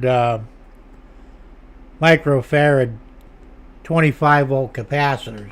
They'll be a little bigger than these, but that's fine. Because these 2200 microfarads ain't working. And, you know, they'll hold the power for like a second, if that. And I got 2 of them. So I figure if I took 2 4700 microfarad capacitors in there, it'll hold it for at least 2 or 3 seconds, which is all you need, you know. But we'll see how that turns out. I should have bought the 4700s anyway to begin with. I don't know why I didn't. Even the guy I was watching a YouTube video on Keep Alives, and he says, you know, you should try and get the biggest capacitor that you can use that'll fit in your train. The bigger the capacitor, the more power it will store up and the longer it'll last. Makes sense, I know that. So, we'll see. I've got super capacitors, but they're only good for 3 volts. Now, I could have probably got away with them because they make the, this is a fixed voltage buck converter. They got them in 3.3 volts, which still, I don't know if it'll handle 3.3 volts, a 3 volt capacitor. I suppose I could probably put a resistor in there to knock it just under 3, but it seemed like a lot of work. As I said, you know, if everything works on 5 volts, we'll just go with a 5-volt buckboard, you know. Makes sense, right? So we'll see how it goes down, but let's see here. Is everything working so far? Yeah, it is. Amazing. I wish I knew what happened earlier. It's bugging the shit out of me now, you know? And I thought I was talking to nobody. I was like, I'm not getting anything in the chat. I go, and then I say, you know, I got 3 chat things here. I got the main screen, which my OBS is on. I've got a chat window on that. I've got a second chat window where I can, like I said, I can do my overlays on like so. And then I've got my laptop, which is actually, you know, looking at what you guys see on your computer. So I'm thinking, all right, none of my chats are changing. They're all dead. I think, what the hell's going on here? Anyway, weird. It is what it is, I guess. Anyway, it's a little after 8 o'clock, unless you guys want to talk about something in particular. Tom says, Jim, it was the OBS overlay that caused the problem. It could have been, Tom. I don't know. You know, like I said, everything hooked up like it normally would. And then it just, when I got here to go live, it just stopped working right. So I said, I don't know what the hell's going on. I wish I had a more reliable internet connection as well. I mean, I'm in the green right now. I've got drop frames are at 1.8%, which isn't terrible. Well, it'd be better if it was 0. CPU's running 60.7%, which is normal. 60 frames per second, which is normal. And 6,148 kilobytes per second on the output. So, you know. Hey, Russ, Rockin' O Railroad. How you doing, Russ? Good to see you here. Chuck said, did you have a video to show, Jim? Actually, do I have a video to show? Yeah, I could have, actually. Although I didn't set it up. Yeah, actually, OBS did update recently. Like last week. Right after the last show.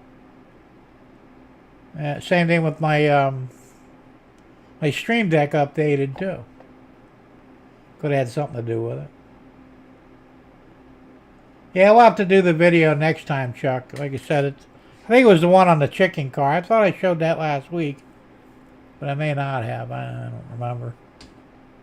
But, well, I'll have another one next week anyway, with this thing actually working. You know, on the track. So, like I said, we'll have trains running again next week. And then, like I said, I've got to work on the... I show you these here. Which one is it? Is it this one? Did you see that video? No, not that Bananas. They wanna. That one there.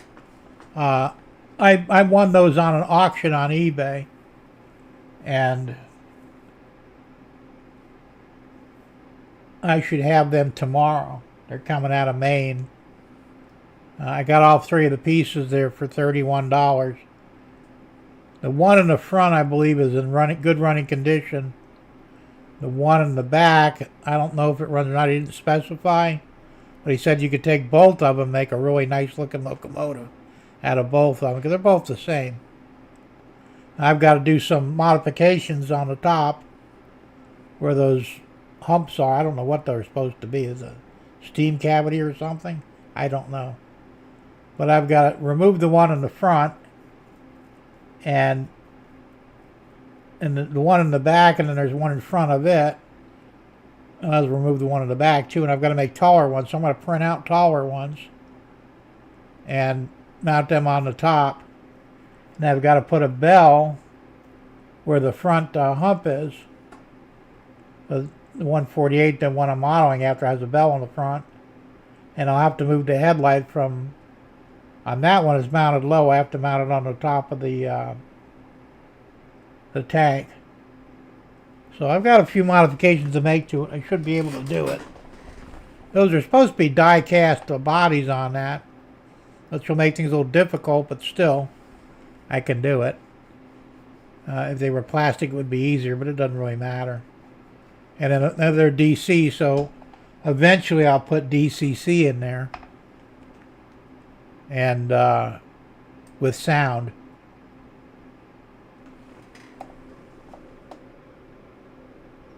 Yeah, I updated everything, Tom. So like I said, but that doesn't matter because I've had updates from OBS that stopped some things from working, even though they got updated. Usually happens within a day or two if OBS updates, because I'm at 32.0.4 on OBS, the latest update, and Stream Deck I think I'm at like 4 point something. So I can only do what they give me to do with, so that's just it. But I try to test things before I go live. That's why sometimes you'll see me go live midday, like on a Monday or Tuesday, to make sure shit's going to work. I had no reason to believe that things wouldn't work today, so I didn't double check it. I probably should have. Sorry I missed your live yesterday, Thomas. Things are crapping out all around the house again, and I'm on point to fix them. Oh, lucky you, Russ.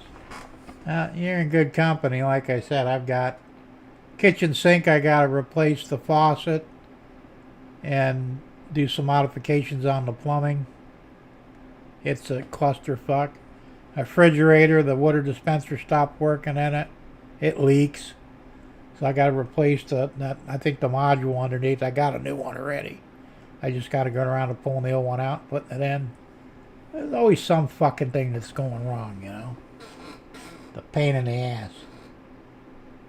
Yeah, right? My life goes on. Well, it does, but it don't make life any easier, though, does it? I mean, I get pissed off when shit breaks in the house. It's like, I know it's an old house, 1994 was built. I don't really think anything's ever been done to it. So now that, I'm here, everything starts breaking.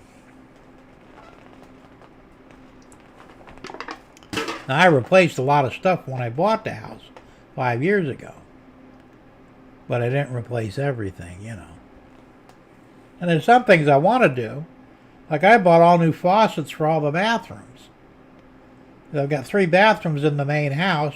The master, the half bathroom that I use most of the time, and then the secondary bathroom that's got the shower in it. Well, the sinks all need new fixtures. I mean, they don't leak, but they look like shit. I bought all new stuff. I can't change them because I can't get under the fucking sink anymore like I used to.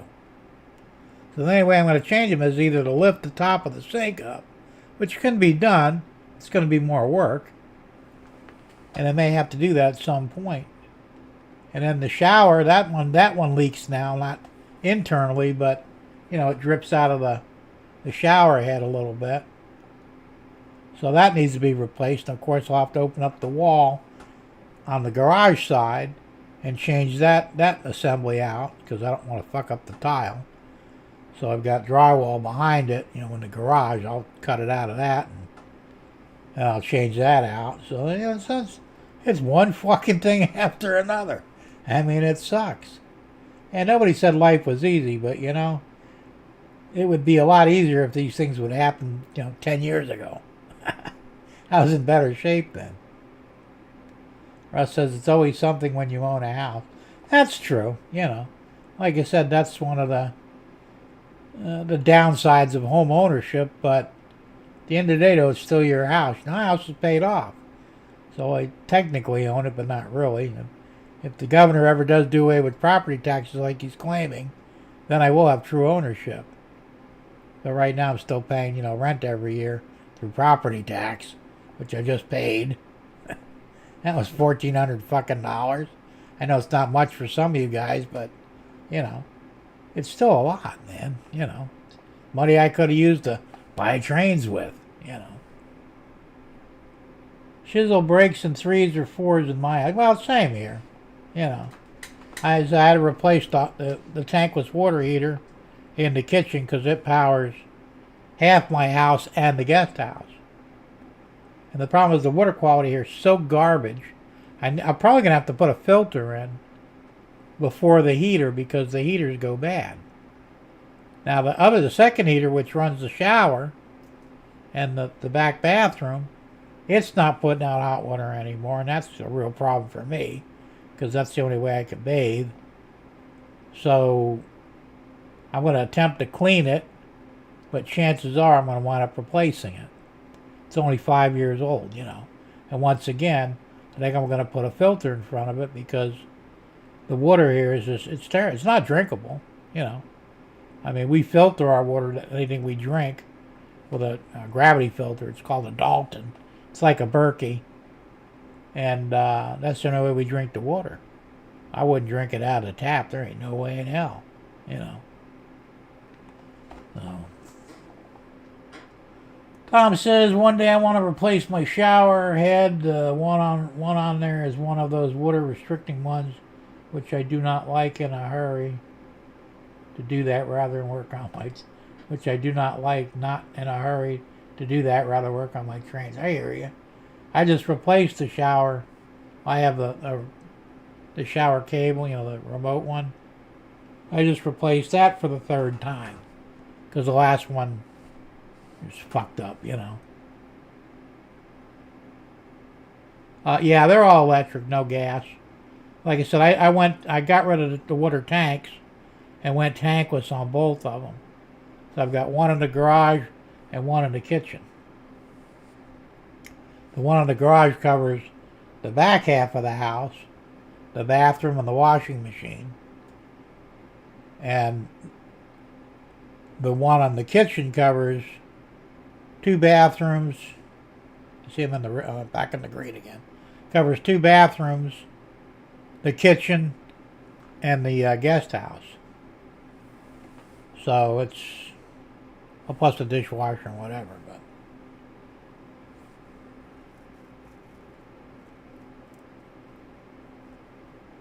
Russ says, I'm glad I'm an electrician and a handy. Well, yeah, it helps because, like I said, that was the first thing I did. When I bought the place, I looked at the tanks. I'm going, they're probably original to the house. So I drained them. Still couldn't move them. Had a hand truck them out of that. You know, I had a hand truck the one out of the garage and the one out of the kitchen. It was about this much sediment in there, about 2 foot worth. And they were 30-gallon tanks, both of them. Didn't they ever flush these things? You know. So I shit-canned those. Bought 2 tankless water heaters. I have a bigger one for this side of the house and a slightly smaller one for the garage. And put them in, and you know, and he said I had to change breakers and all that. Cause, the one in the garage is a single breaker, but the one in the kitchen is a dual breaker. So I had to run, you know, electric for that. So I was able to do that. And I said I replaced every outlet because half the outlets wouldn't hold the plug anymore. You know, the outlet gets worn out. You plug it in, the plug falls out of it. That was most of the outlets in the house. And I didn't like the old-fashioned toggle switches, so I put the, what do they call them, the rocker switches in. Changed all that shit out. Put new GFCIs in the bathrooms and in the kitchen. So, I mean, I got everything set up pretty well. Jim, if you have hardwood, then check the coils on the hot water heater. Well, that's the problem. On a tankless, you can't really service them in the sense, or replace them, because you've got 2 tanks inside the tankless heater, and they superheat the water. Now, all you can do with them is, well, I didn't know this. I know it now. You're supposed to flush them every 6 months with vinegar or a descaling agent. So now that I know that, I've got the rig set up to flush them when I need to. But the one in the kitchen, it was so far gone that I tried flushing it, didn't make a difference. It simply quit working. So I said, well, I'll just replace it. That was a $300 unit, you know. Hey, Raymond, how you doing? Good to see you. So, yeah, it's the water, like I said, the water quality here is terrible. You know, it's beyond hard water. I mean, My neighbor told me, he says he knows a woman that works in the water plant for Sebring, and she said, don't drink the water unless you filter it. It'll kill you. And I'm thinking, well, that's good to know. And they know this, and they won't do anything about it, right? Fucking assholes. Yeah, the good thing, water's cheap here. I pay $18 a month, for like 25,000 gallon usage, which isn't bad, 'Cause we don't have sewers here either. We're still on septic, and I hope it stays that way, or at least the rest of my life anyway. When they bring in the sewers, then everything just goes to the roof. Matter of fact, you spend more money to flush the water than you do to drink it. Well, ain't that a bunch of shit? But we're so far out in the country that it's not likely we'll see a sewer system in my lifetime. So I don't really care, But yeah, I think I need to put filters in though. I put a filter before each water heater. That will solve a lot of problems. It's a lot cheaper to replace a filter element than it does to replace the heater. So we'll see how that goes. And like I said, a lot of things here, they were done, I won't say half-assed, but they weren't done the right way, Like all my toilets, I don't know most of you guys, but down here in Florida, the shutoff valve is always on the left-hand side of the toilet, because that's where your line comes in, because your fill tube is always on the left-hand side of the toilet, as a rule. Well, they're all on the left-hand side of the toilets, but the shutoff valve is on the right-hand side. I had a hell of a time finding, they were like almost 2.5 foot long braided lines to be able to get from the shutoff to the toilet. And I'm thinking, who the fuck put the shutoffs on the right-hand side of the toilet? That's not the way you do it. And every one of them are that way. You got 4 toilets, if you count the guest house. And I replaced all the toilets because when we came here, they were all broken. They were, the idiots that were living here destroyed everything they could. But so I wound up putting all new toilets in, and of course I had to put new lines in too. And it's like, oh, what the hell? Talk about sewers, yes, lots of shit. Absolutely. Now, I had a new drain field put in as well because the previous owner said that, the drain field was questionable and it was $4,000. So I had the money at that point. I was just going to do it now and get it over with. So I paid a septic company to put in a new drain field. And they're supposed to give me a free tank empty. They were supposed to empty the tank for free one time. Well, they never did it, and it's been 5 years. I don't think they'll do it now because they're assholes. And it's like, I don't know what it costs, like $600 to empty a tank now. But mine's not full yet, so I'm not worried about it. Russ says, the last thing I hired out was carpet installed in my daughter's room 21 years ago.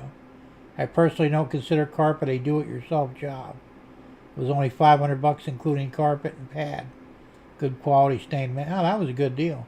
I've done carpet too. It's not fun. I used to have a knee kicker, to stretch it. I sold it because I'm not doing it anymore, obviously. But yeah, I've done lots of carpet. I've done tile. I've done all kinds of shit in my life. So,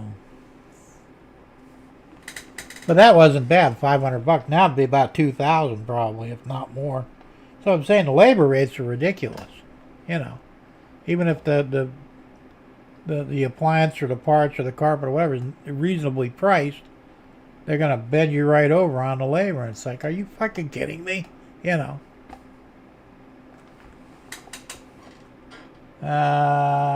Just check my toilet water line was on the left side facing. Yeah.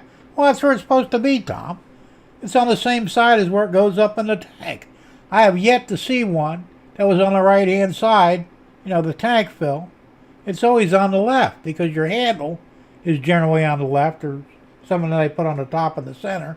But your supply line goes up on the left side. So I don't know what the fuck the plumber was thinking when he installed those lines. Well, it's like in the guest house. I had to replace the shower stall. The people that were there before me took a ball peen hammer to it. Had little tiny holes all over the place. It was fucked. It's all right. So I spent $1,000 on another, it's a fiberglass shower stall. Ordered it, brought it down. Well, of course, I had to pull the old one out. I pulled the old one out, and I cut it because I figured that'd be the easy way to do it, right? Well, these idiots ran the fucking copper lines halfway up the wall, all the way around. It was on the wrong side anyway. It was on the left side. It should have been on the right side because, the shower head was on the right side. Usually the controls are on the same side as the head. Not here. The shower controls are on the left, head's on the right. So when I'm cutting it out, I cut through the fucking lines. I'm going, well, this is bullshit. So I finally get the thing out, and they're just all over the place behind the shower stall. That's not the way you do this. So I tore it all out and did it right, And of course, I moved the controls back to the right side because that's where the head is, And I'm thinking, what the fuck is wrong with this guy must have been dyslexic or something, whoever built the house, because it's all ass backwards. And like I said, in the kitchen, I got, a double tub sink, normal, the faucet in the middle, and of course it's got the pull-out thing on it. Well, the faucet, like I said, it's old, so it's leaking. Then they got a separate line coming off the hot side that goes off of the main line, goes all the way down to the bottom of the cabinet with another valve on it that goes to the dishwasher, which is to the right of the sink, that's okay.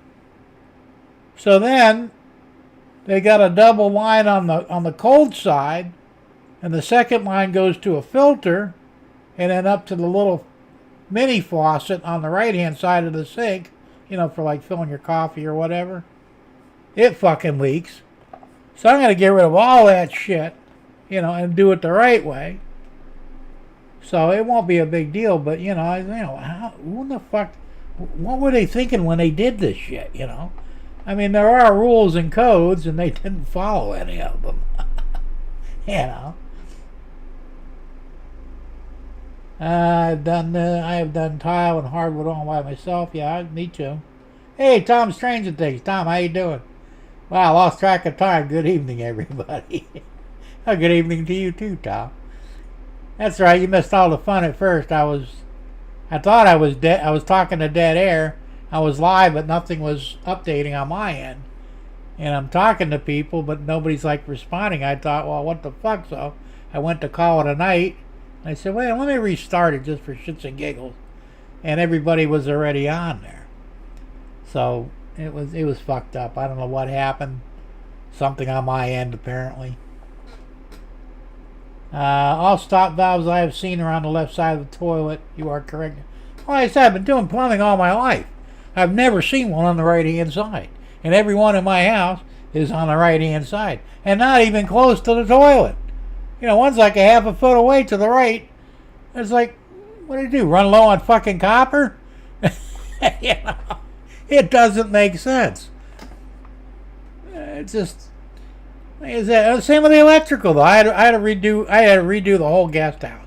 They destroyed it. Like I said, I put $10,000 into that. I had to replace walls, the ceiling in the bathroom, the shower stall, the sink cabinet, the kitchenette was all gone. I had to rip out everything, and it smelled like somebody had been smoking in there for 100 years. We had to put, I had to reprime everything, and I put that stuff in there that kills odors into the paint, to get the smoke stuff. It came out nice when I got done with it, but I also had to replace half the outlets because they were all dead. So I'm going the ones on the kitchenette. There's two up top there behind the counter. I go to pull them out, and it's like, you can't because the wire must have been this long inside, and there wasn't even enough to pull it out to disconnect it. And I'm thinking, motherfucker. And I had to actually, it was semi-legal, but I had to tap into what they had there and extend it outward so I could have some room to work with, you know. That's not right. You're supposed to always have at least 5 or 6 inches of extra wire behind the outlet in case something goes wrong and you have to shorten the wire, get the outlet out or whatever, you know. And he didn't do that. It's ridiculous. He said, if I'd ever found the guy dead, I think I'd have slapped the shit out of him. Now, how the fuck did you get away with this shit? You know. Chuck says, did you find beer bottles on the walls, Jim? That might be it. No, there were no beer bottles in there. Although there is a patch, there's a wall patch in the master bedroom. It's on the back side of the, because on the living room on the opposite side is my fireplace. And I don't know if they did some work in there or something. I'd like to buy one of those. They got an add-on to your cell phone that you could actually see through the wall. And I'd like to get one of those things. They're a couple $100. I might get one at some point, and you can see what's behind the wall. Because for all I know, there could be a safety deposit box back there with millions of dollars in there. I don't fucking know. I don't want to go ripping down walls if I don't have to, but I don't know why they did that. It's a square about a foot by a foot. You can see where it was patched in, and there's no reason for it because, why? No. I'll have to investigate it. So, there was an access panel in the master bathroom, well, actually in the closet in the master bedroom, to get to the tub in the master bathroom, because I couldn't figure out how the hell to get the faucets off or anything. He's like, how do you get to them? I'm scratching my head, and I just happened to be walking past the closet, and I saw the patch panel there with screws in it, and I'm going, I'll bet that's the access to the tub. So I took it down, unscrewed it, and that's what it was, a big access to get to the tub faucets and the lines and stuff. And, so, that's cool. So I'm looking around to see if there's any money or anything there. Didn't find nothing. But sometimes you never know, my dad used to do that stuff. He would hide money in the weirdest places. After he passed, I found $400 underneath in the trunk of his car, which became mine, underneath the carpet or whatever you call that stuff, the rubber backing in the trunk. Underneath that was 4 $100 bills. They've been there forever, Same with his bedroom. We found $200 underneath an end table.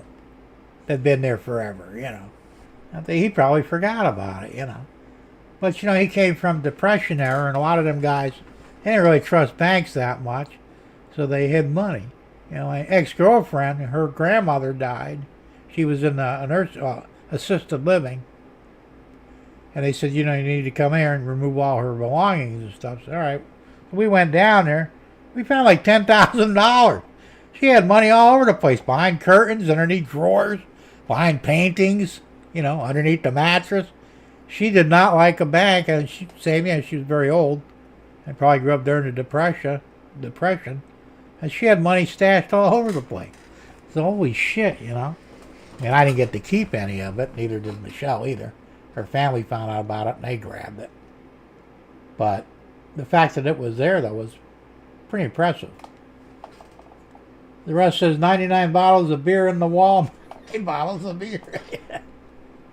In the wall, not on the wall, right? Now, I don't remember one thing. Back home in Naples, I was replacing a wall in the kitchen. Because we had mold in there, so we had to rip down walls and just, get rid of them because of the mold. And I took down one wall, and there was a 9-volt lantern battery stuck in the wall. My dad obviously did it.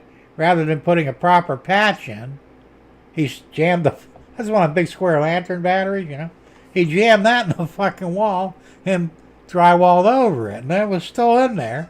And I'm thinking, Jesus Christ, what the fuck, And we used to find all kinds of weird shit like that. In the front bedroom, when I was a kid, that was my sister's bedroom, because I had the second one in the middle of the house. And my mother, she was an artist, and she drew on one wall like mermaids and It was like that one movie there, mermaid movie that Disney had. She had all kinds of cool cartoon stuff on the wall. She was a beautiful, she was an excellent artist. So I was putting a light switch in the room because that was my train room, and I cut a hole out there to put for the outlet, and I was going to run the wiring up through the attic, right? And I'm looking in there and going, holy shit! My dad put up a false wall because behind the front wall was the original wall with all the painted stuff on it. I get a flashlight and I could see there was Ariel and the fucking what the hell was that one thing? The lobster and all the characters were still on the wall. I'm going, holy shit, that's very cool,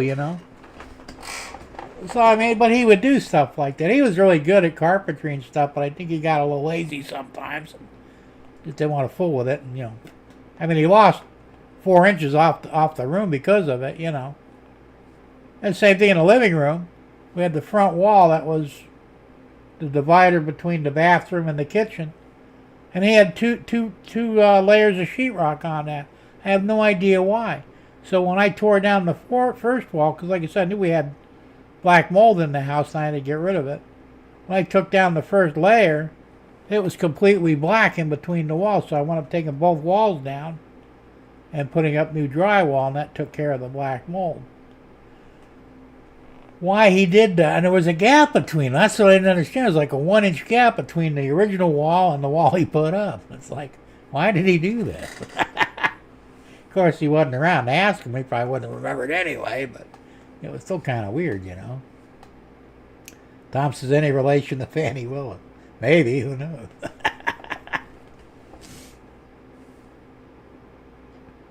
So I had a lot of surprises in there, Of course, once I took possession of the house, because he said he quit claimed the house to me before he went into nursing home because he knew they would take it. He said, I ain't letting them have my house. I want you to have my house. I said, all right. So we started, looking. I looked up in the attic, found money up there. We found money in all, not a whole lot, but, $50, $20, $100 here and there. They said the $400 in the trunk of the car was, I think, the most we ever found. It's like, damn, that's a lot of money sitting around there, plus, he had money in the banks. He had 3 banks that he was dealing with. Because, I went up with power of attorney, and of course, I had to empty the banks, because I needed the money to take care of him. That was before he went in the home. And, he had, 30,000 here, 10,000 there, 25,000 there. He had money all over the fucking place. And I'm thinking, damn. And I'm hoping that there's a bank somewhere that he forgot about, and I didn't have, because I had a power of attorney over all his finances, his money and shit, but if I didn't know where the banks were, they're not going to contact me. So for all I know, he may have $100,000 somewhere in a bank account that I'm not aware of. Who the hell knows? I mean, it's a little strange, So anyway, Tom, while you're there, I got a DF player. As a matter of fact, I'm going to show it to you. You'll notice it right there. I got it on the breadboard with a bridge rectifier and a buck converter to drop the voltage down to 5 volts constant. And I got chicken sounds on it, which I'm going to play here in a minute.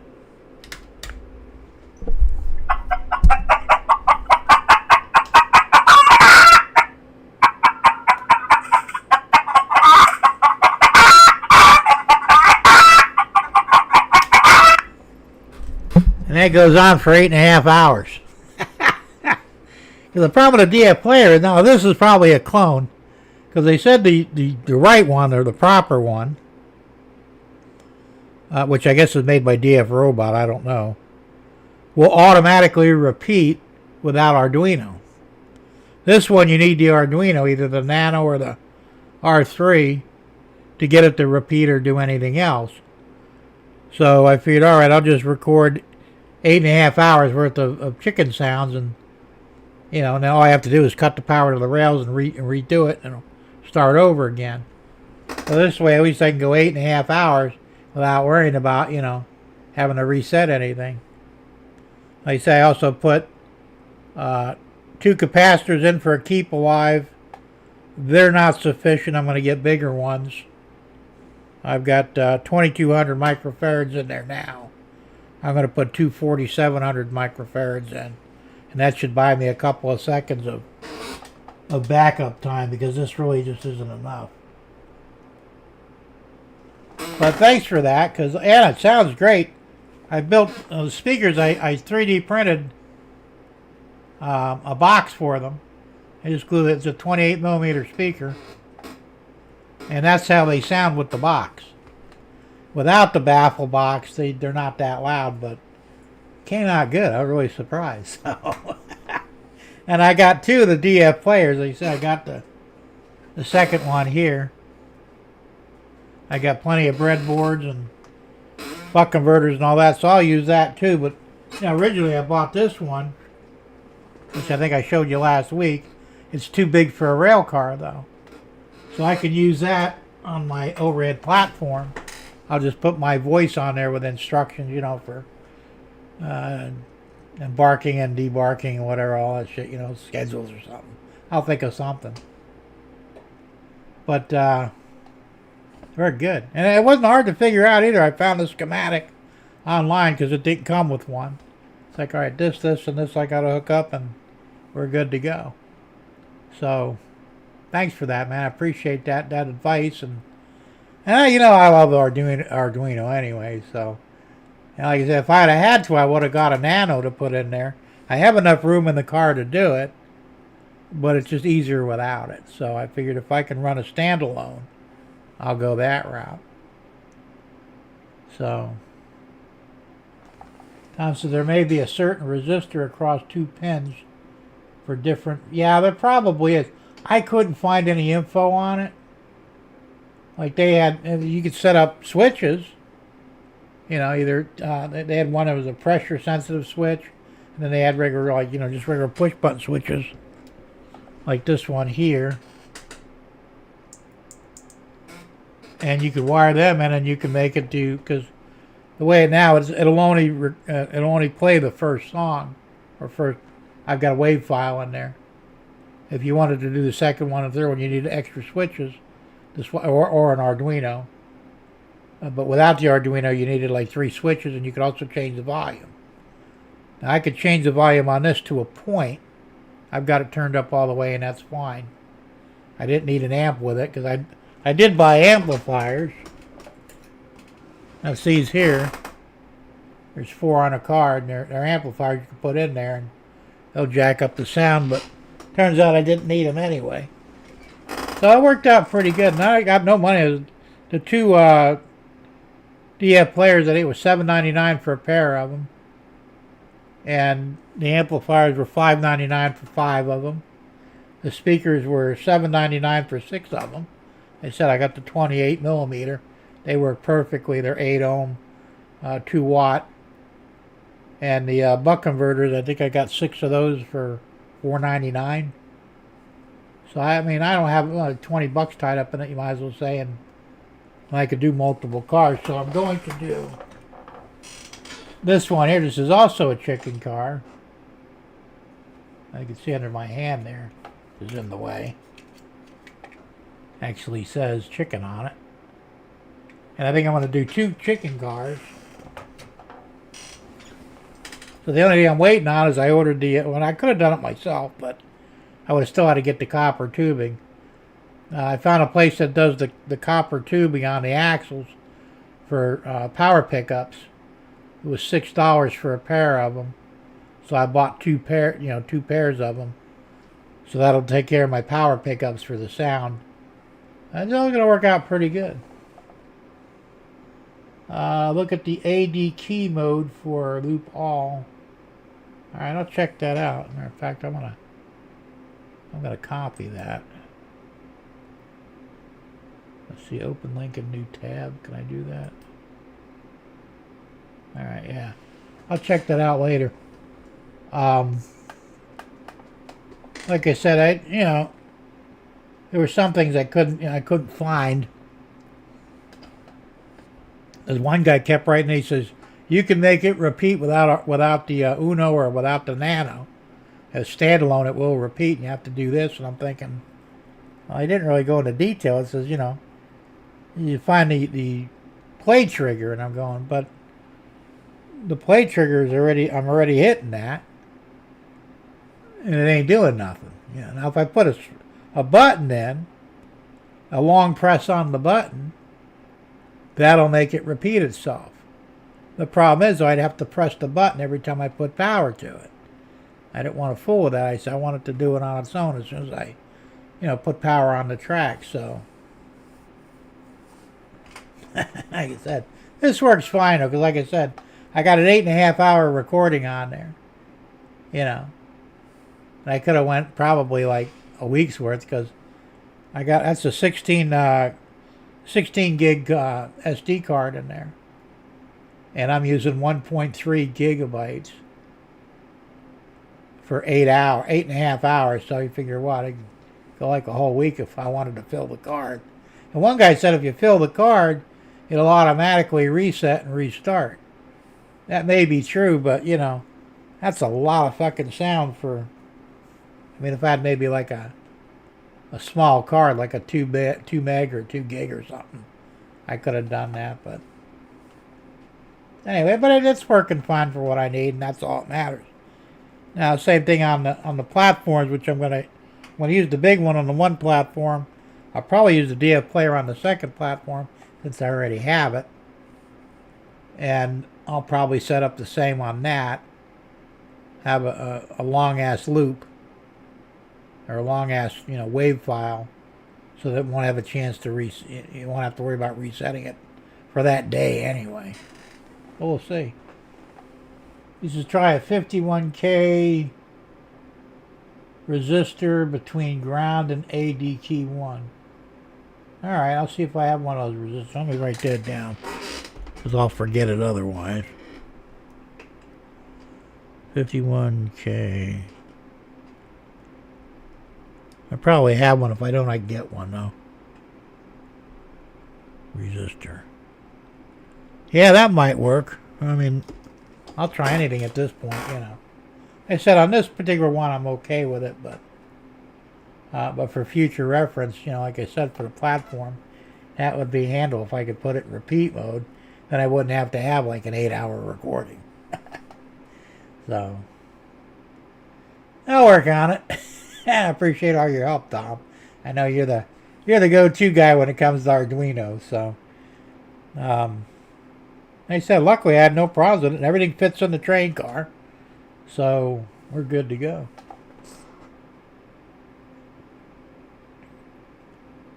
It's in the WIWK I gave you the link of. Okay. Cool. Oh, the wiki link. Okay. Well, I went ahead and I opened that up, so I'll save it after I'm done with the show, and I go back and look at it again. Russ says I had a trickle stream sound next to my mountain stream on my old layout. It really brought it to life. That's what I'm saying. There are so many things you can use the sound card on. Whether it be a stream, or a waterfall or whatever, or like I've got a campfire over there, simulated campfire. I think Tom Grassi was talking about doing the noise, the crackling noise that you get with a campfire, and that's a brilliant idea.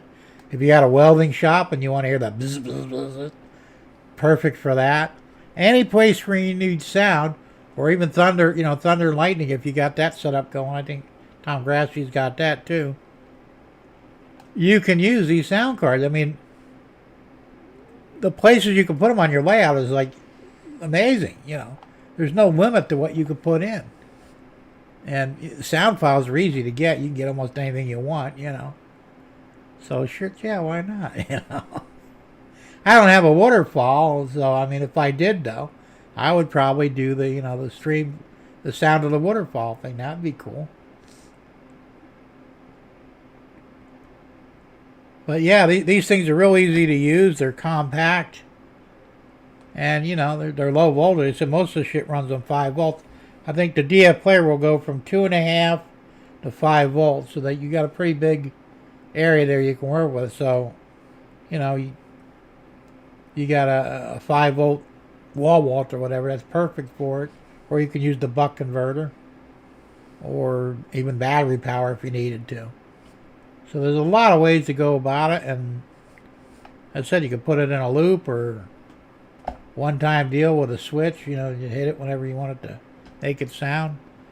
That's some cool shit, man, you know. So, I mean, this is what we're all trying to do anyway, getting all that realism we can. And shit, yeah, why not, right? I mean, eventually I'd like to do the thunder and lightning, too. I think Tom Kvichak, Tom's Trains, he had that in his old layout. Didn't you, Tom? I think. I thought I remember seeing you had a video on it. Tom Grassie's got a similar setup on one part of his layout. It's not hard to do. You use LED lighting, a sound card, and of course you have to be able to, light capabilities with it. But there's a whole lot of shit you could do if you put your mind to it. So shit, yeah, why not? You know. And like I said, there's, Well, if I had a golf course, I'd have a bunch of old ladies cussing and screaming like they do in real life. Have you ever been on a golf course with women playing? Man, they're worse than drunken sailors, man. I remember at the golf course I was working at years ago, a group of women were out there, and I was, nearby where I could hear them, and they were like, fucking bullshit, this club is a crock of shit. And I mean, they're just cussing, hollering, and screaming, because they can't play worth a shit anyway, And they were blaming on everything except for themselves. It was really funny, though, I mean, I thought the men were bad, but hell no. The women are way worse.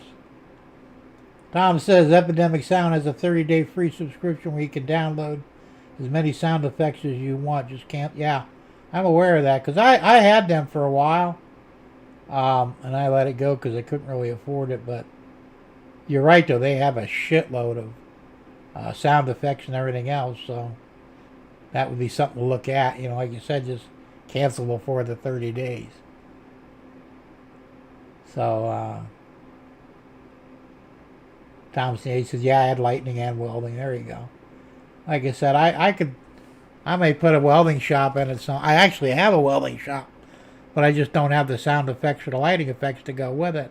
But I could add that on later on, Because I actually 3D printed the shop itself. It's got windows in there, so I could probably, do the lighting effects and the sound, somebody welding. So shit, yeah, why not? Ladies are not supposed to cuss, women cuss. Hell, you're right, technically, Russ, but, I mean, they didn't really look like ladies anyway.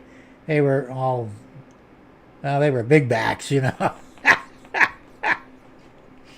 That's the latest term they use, big back. They were big women. And like I said, they weren't very good, and they tore the hell out of the course, too. I mean, chunking the grass and everything else. It's like they call divots.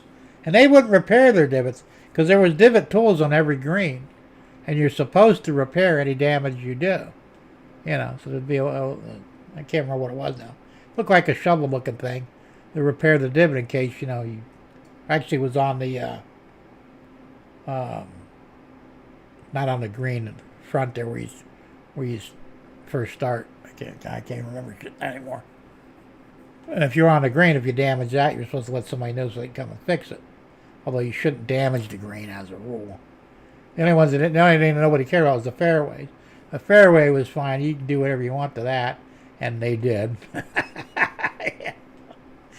And if you guys actually trip over the hole from the divots that these idiots, I mean, what the hell were you doing? Digging holes out there to get your ball? But, yeah, technically, though, you're right. Ladies are not supposed to cuss. And I don't think any one of them was an actual lady. Or worse, on Tom's show, was it last night? Yeah. Tom's Trains and Things show, he had that woman on there. I probably shouldn't even bring it up because I'm sure a lot of people are still temporarily blinded from it. It's a big, fat, ugly woman with a sign on her chest that says, "My pussy's open to refugees," or some shit like that. It was disgusting. I'm thinking, even the refugees wouldn't go for that, you know. You'd probably fall and never be found again anyway. It was bad. It was still funny, though. But, you know, it's something you'll never unsee. These were that kind of women that were out there, you know. I don't think one of them was under 180 pounds. Well, they were customers, though. I mean, you'd hear them screaming, you know. A couple holes away, man. It's like, holy shit, who the hell's screaming out there, you know? I mean, the men, they weren't too bad. They cost a lot. But they weren't loud about it, you know. You know, you hear a guy missed his hole. Yeah, God damn it, missed the hole again. You know, about that tone. And like, if you were real close, you were standing next to me to hear it. But if you were on the next hole, you wouldn't hear him. So, you know. Yeah, Tom, you got a kick out of that one, didn't you? That was bad, man. I'll tell you, we'll never unsee that. You know that, right? That shit wasn't right, man. I'm telling you what. It's just some things should never be seen by the human eye, and that was one of them. But, you know, what are you going to do? I don't know what the hell her point was. I mean, did she really think anybody'd take her up on it? Maybe she's hopeful. I don't know. I mean, I'm thinking, I don't care how thick your bear goggles are, you ain't going to go near that. There's just no way in hell. Or how desperate you are or whatever else.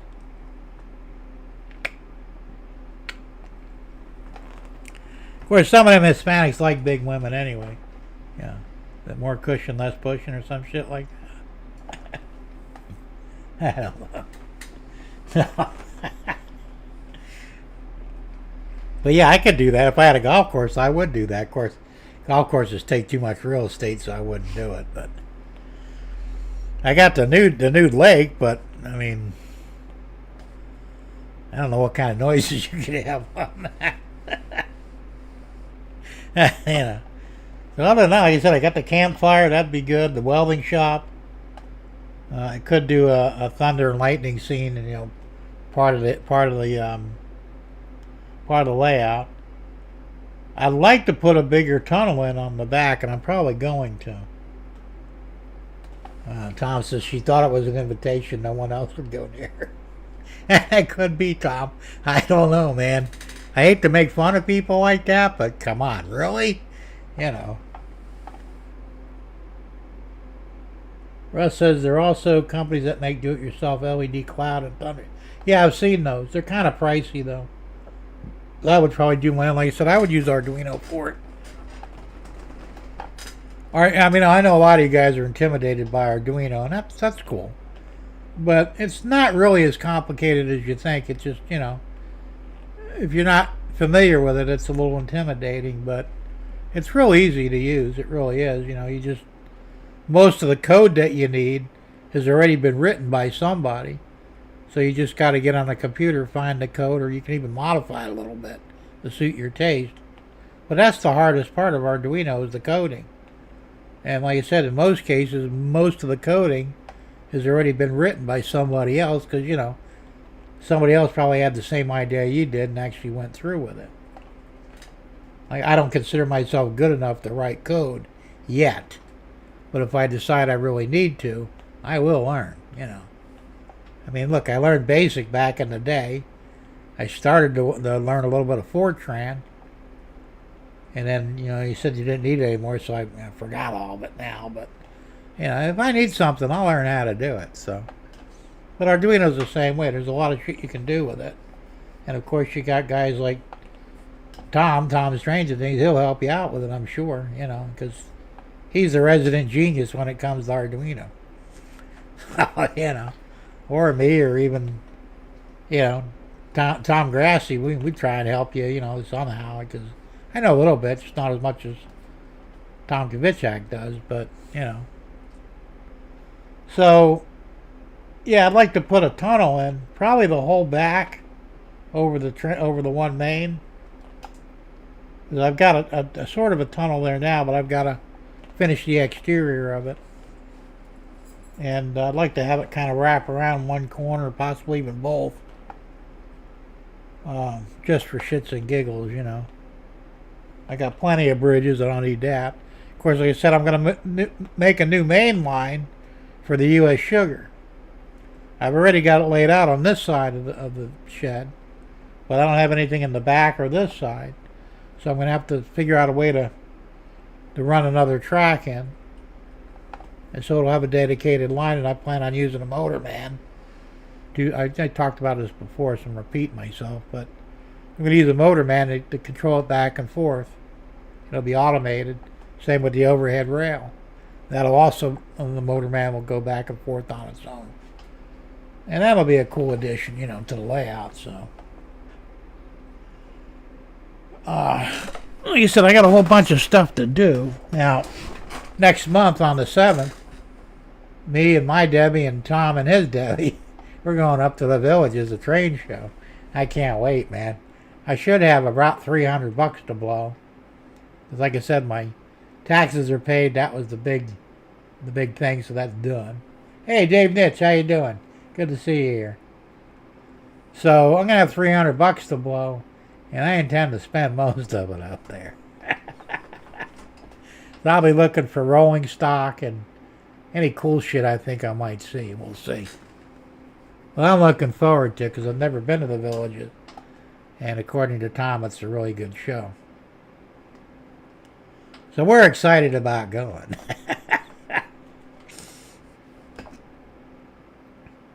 So the good news is I don't need to buy any more track. I got plenty of track. I've got tons of turnouts. So I don't really need a whole lot as far as, you know, running the train goes. But, and then I print most of what I need anyway. But you never know. I might see something cool that I either don't want to or can't print. And if it's reasonably priced, hell yeah, I'll buy it, you know. So, like I said, that's why I bought the steam engine on eBay, because it's as close as I could find to the U.S. Sugar's 148. It's a 462. And like I said, I'm going to modify it a little bit to make it look exactly like U.S. Sugar. And that's the objective, is to have its own line to run on. Because I'm thinking, shit, why don't I do this, you know? Because, you know, I don't care what you do, you always find that there's something else you want to do just because. So that's the plan. I've tried to buy Motormen several times. They never seem to. Well, the company that sells them, I don't. Tom Grassy knows which one I'm talking about. I can't remember the name of the company. But when I looked, they had 3 left in stock. Tom looked a week later. There was only 2 left in stock. Are there any left now? I have no idea. Because that's what happened last time. It was 2 years ago. I wanted to buy one, and they were out of stock, and they didn't get them back in for a while. So we'll see what happens. They're about $130, you know, which isn't terrible. And I will spend the money without even blinking an eye. Either way. I've got the money right now, technically, on the credit card, and I could buy it. If they're down to the last one, I might just buy it. I should probably check. As long as I get the $400 I'm going to need, because remember, I pre-ordered a locomotive, the True Fan one. That was from, what was it, Train World, I think it was? I don't remember now, but that won't be in until June or July. But the last I heard, it's going to be $412 for me to, you know, to get it. It's a pre-order. And that's what I figured, the credit card, I'll use that to pay for that, because I generally don't keep that much money laying around. So, Russ, they leave and then they come back. That's true, Derek. They really do, so. Yeah, I get the joke in that. It took a minute, but I got it. So I got to make sure I have the money for that, too. Because like I said, that's the first, well, not the first, but that's the most expensive pre-order I've ever done. It's I think it's an SD40 with the True Fans in it, and the True Fans are like an extra $100. It's got DCC and sound and all, so I mean, it's, you know, it's the whole thing, but it's very expensive. It'll be the first and last one I buy, let's put it that way.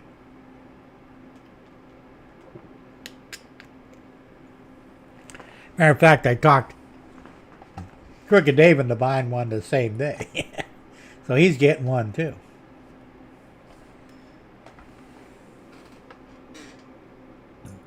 The employees, Derek. Very expensive, like I said. I can't afford to buy a second one. I mean, they had a deal there where you could buy 5 of them. It was like $1,000 and some dollars. And I'm thinking, what the hell are you with 5 of them fucking things? It was a good discount, really, but I don't have that kind of money, you know. I said one is just gonna have to do, and just so I can say I got one, because I like the idea of the operating fans on it. And not only that, but you know, I'll look at it and it's like, all right, if I can duplicate that, and I'm sure you can, you know, I'll equip the same thing on the locos I got now. I mean, you never know. I mean, you might not be able to, or maybe you can. Like I said, I'm that's a lot of damn money for a locomotive. I mean, I don't care how you look at it. And yeah, Iowa scaled engineering for the motor, man. I can never remember that. It's like, it's in there, but it's rattling around, you know. Yeah, I got to check and see if they got any left. If they're down to the last one, I'm going to buy it. I don't care, you know. I wanted to wait, but, you know, because I could actually buy it in cash, like, in March. But by then, they might be out of them, and who knows when they'll get more in.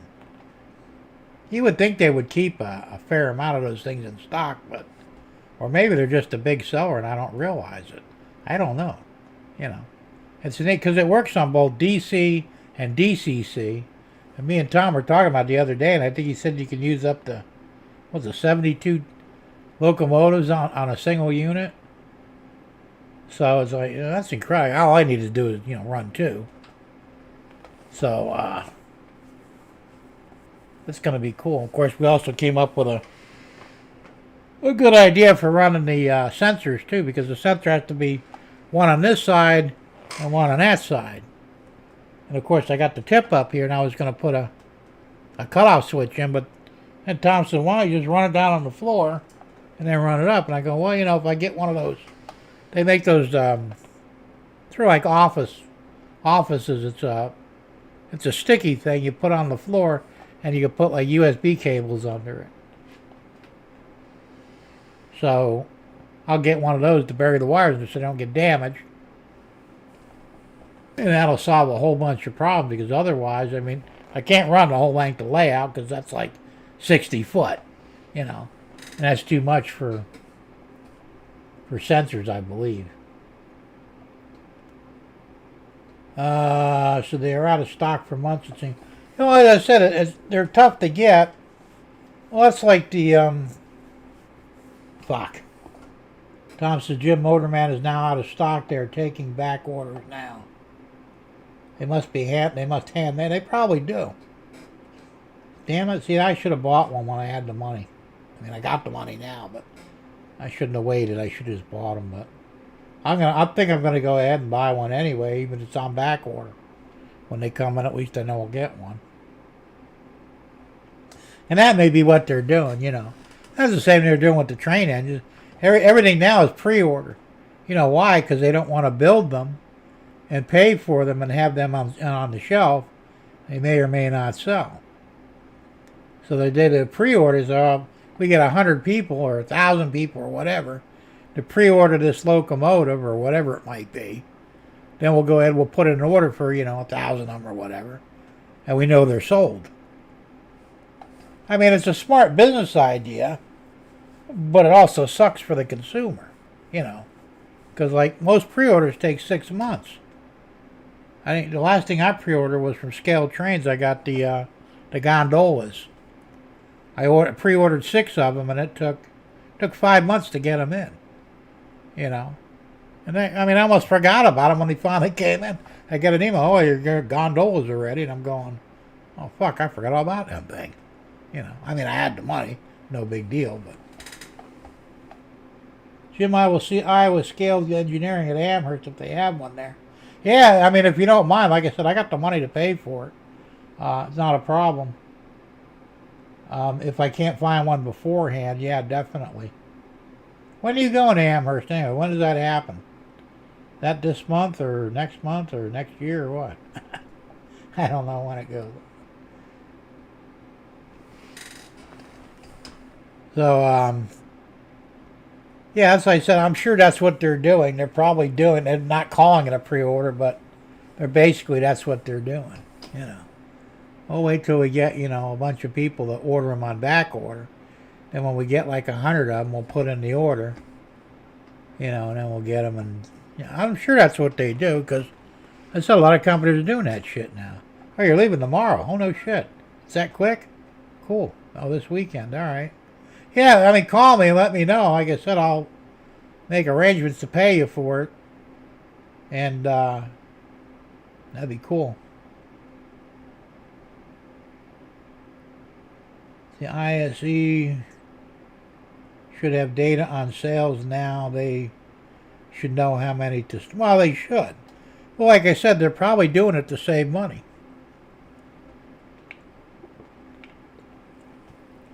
Let's say you got an item and normally you'd have 100 of them in stock. You know, sales are dropping off a little bit, so you're going, you know, they're sitting on the shelf collecting dust.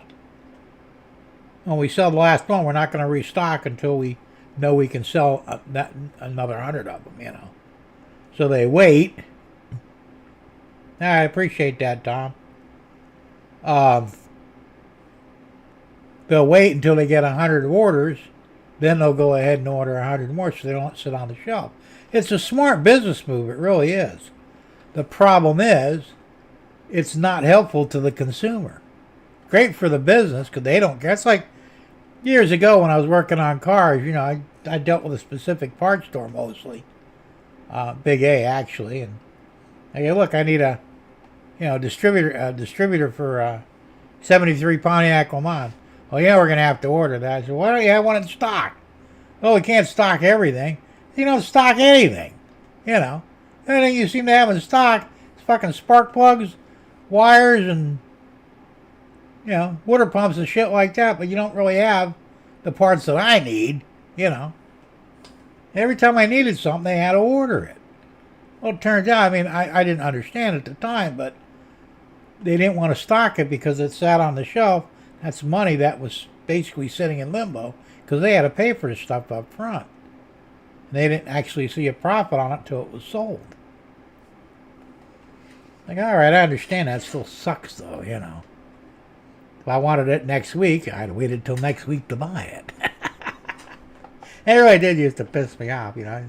Why don't you just close the fucking store down, put up a phone booth in the lot, now call the place or call you or whatever and order the part, and then when you get it in, you can deliver it to me, you know.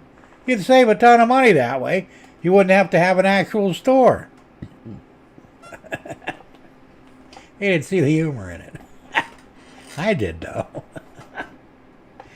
I mean, that's how I said, that's not the way I would do if I were running a business and I had items that I know would sell, you know, within reason. Especially like the Motorman. That's a common thing. Apparently people are, you know, they want it. Everybody wants one because they're good for so many things. But and he said, well, they stock 10 of them? What the fuck? Stock 1,000 of them for Christ's sake, you know. You're going to sell them. Maybe not all in one day, but you're going to sell them. But they just don't, they don't want to do that anymore. It's all about the money, you know. Just the way things go, I guess. That's like the other thing that they don't make anymore is the speedometers. Now they had a company that made a speedometer, you know, for trains. It was a real nice one. It was inexpensive. I think it was like 30 or 40 bucks. They quit making them. Can't get them anywhere now. Now there's other companies that make them. They're kind of pricey, but you know, why did they stop making them? Apparently there wasn't much demand for one, I guess. Russ says, as an older guy, I hate pre-orders. I once waited for 18 months for an MTHO scale switcher loco. It is now my favorite diesel loco. Well, I know, I'm the same way, man. I want the shit now. I don't fucking want to wait a goddamn year for it, you know. Derek says, yeah, they carry common things, oil wipers. Yeah, exactly. Stuff they know they can move quickly. But then again, they did have like distributors for certain cars, but not for mine. You know, they had starters and water pumps for pretty much everything, but if I needed an intake manifold gasket, they didn't have it for my car. They had it for other cars, but not mine. It's like, dude, what the fuck, you know?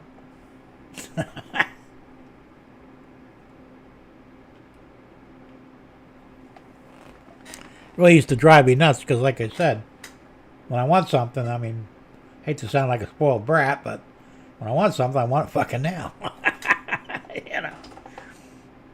You know, I never had the patience to wait for certain things like that. Not really. You know. And of course, you know, if they got lost in the mail or something, that was, you know, it's only take 2 weeks to get a part for your car. So meanwhile, the car is down. I always had a backup, thank God, but you know, it still pissed me off. I was like, dude, you know, what the fuck? I could have drove to the plant and got to make me and bought it right then and there, you know. Well, that's what you should have done then. Yeah, fuck you, you know. Engine parts mostly, yeah, for 350 Chevy. See, I had 350 Pontiac. They were the P motors, they used to call them. This is a big block, and nothing is compatible or interchangeable with a Chevy 350 small block. Like I said, there was certain gaskets and distributors, even the fucking water neck, you know, for the radiator, the water outlet on the intake man. I had to order one of those. I don't understand why you don't stock this, you know, because it's not the same as a Chevy. They had them for Chevys, they had them for Ford, they had them for Oldsmobile, they had them for Buick. They didn't have it for fucking Pontiac. Like, what the fuck, you know? I mean, that's just the way it goes, I guess. But I think we're seeing a repeat of that now with the train stuff. They don't want to stock things unless they can move them, like right now. It's like the hobby center down in Naples. They had the Family Hobby Center. He had a pretty good, a pretty good stock, I should say, of HO and N scale trains and accessories. They were expensive for one. I mean, he would negotiate the price with you. That's how much he marked them up, you know. I bought an N-gauge locomotive. It was an SD40. And he wanted like $300 for it. It didn't have sound. It was DCC, but without sound. They wanted like $300. Dude, I can get one of these for like $190. Well, I'll take $190. Okay. You know, so I mean, he knew he was bending people over. And if you were dumb enough to pay the money, he let you pay it. But he had all the basic stuff there, you know. Like he had a lot of,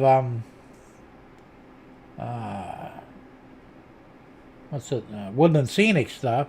But it was all the base stuff. The really cool shit he didn't stock. You know, because it might not sell that well. He had like stupid buildings and shit, like a water tower and a fucking, you know, train station maybe, and a house or two. But the really good models he didn't stock. Because he knew he couldn't sell them that quick, and that was the name of the game. Plus, like I said, he was expensive anyway, but I was getting tracked there for a while. He had a good deal. It was, well, I paid $6 for 4 pieces, I think. 3-foot flex. Then it went up to $10.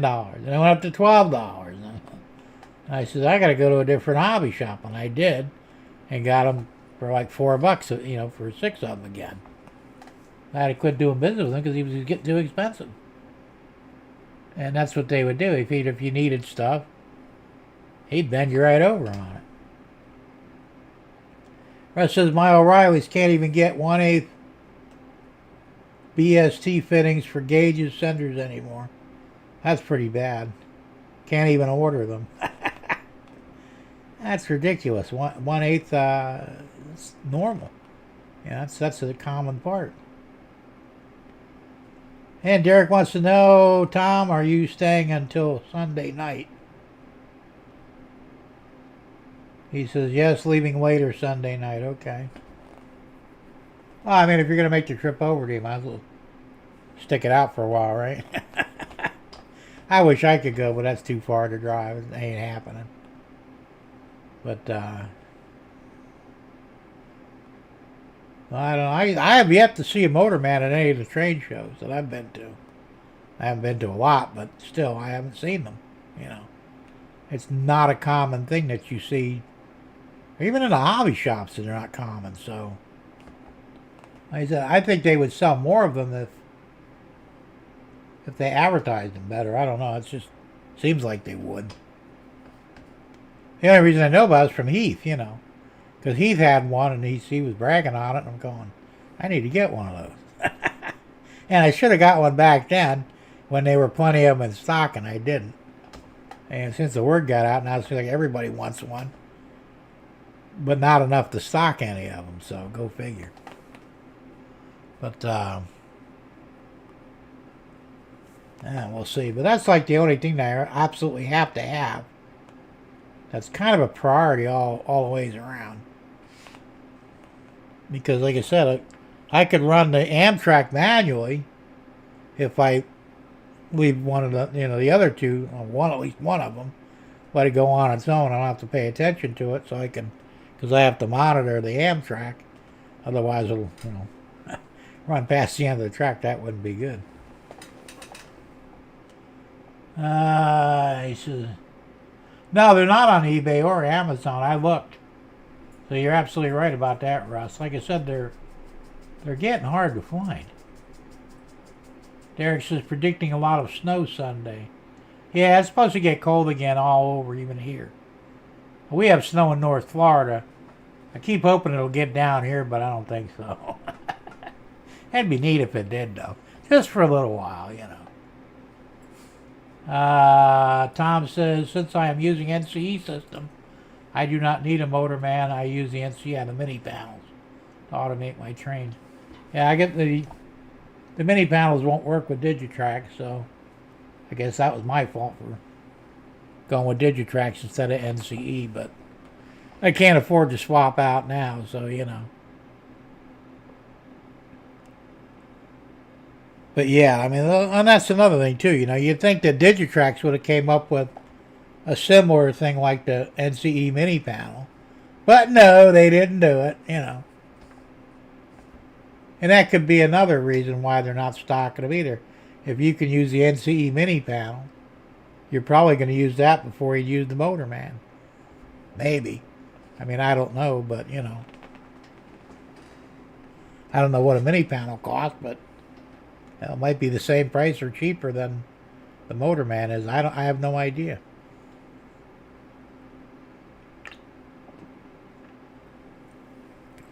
Yeah, you got to remember that there aren't. I mean, model railroading is still a niche hobby. It really is. I mean, a lot of people are in on it now than they used to be, but it's still, in the big picture, we probably represent maybe 2% of the population for hobbies, you know, as far as model trains go. Because I think if there were more, prices would be a lot higher, you know. The problem with model trains is, of course, a lot of people that get into it already have a ton of money, and they're not afraid to spend ridiculous money on shit because they want it, you know. I said, look at locomotive prices, man. They're approaching $350 now for DCC and sound. That's fucking crazy. If you want steam engines, you're looking at $600, $700, $800, even $900 for HO. O-scale is what? $2,000 now for sound and DCC on the steam engine? No scale? That's fucking crazy, man, you know? And they know damn good well the average hobbyist can't afford that. But a few of the, you know, upper class people can, because they don't care. So, you know, like I said, we're still a niche hobby, I think. It's getting better. Now, do we really think that Gen Z is going to get in on this? They can't even drive a fucking car. They ain't going to be playing with model trains, man. You know? Not likely, anyway. I mean, I could be wrong, but I doubt it. Tom says NCE mini panel is about $51. That's cheap. Yeah, you can afford to buy a few of them fucking things, if you needed them. Like I said, I'm surprised the Digitrax didn't do something similar. Because usually, everybody tries to stay in the same level of the game, and, you figure if NCE's doing it, MRC would do it, Digitrax would do it. There's a couple other companies out there that makes the stuff, and you think they do it too, and apparently NCE's the only one doing it. Of course, realistically, NCE is probably the most popular DCC control setup in the country. Like I said, the only reason I didn't go with it, the Motorman's about $125, I think, the last I saw. And I'm sure there's shipping on top of that. I doubt it's free shipping, so if you factor in shipping, you're probably looking at probably $150, realistically. Maybe a little less, but I'd factor that in either way.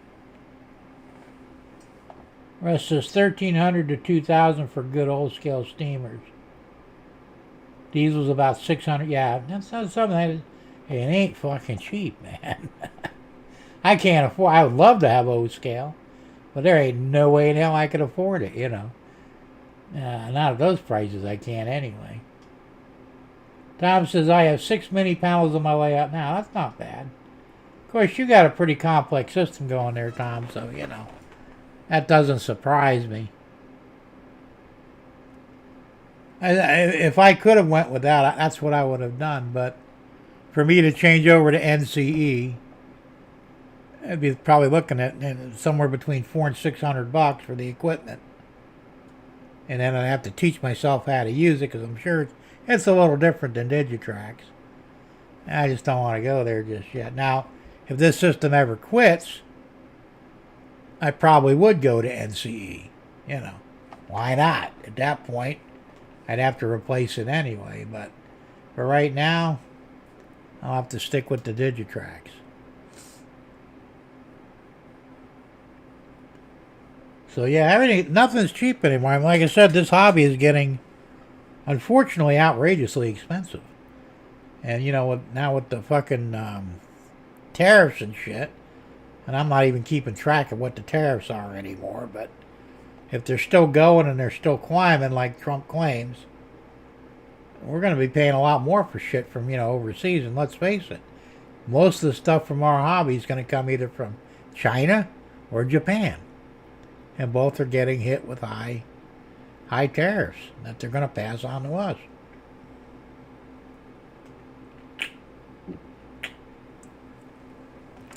And I ain't too damn happy about it either.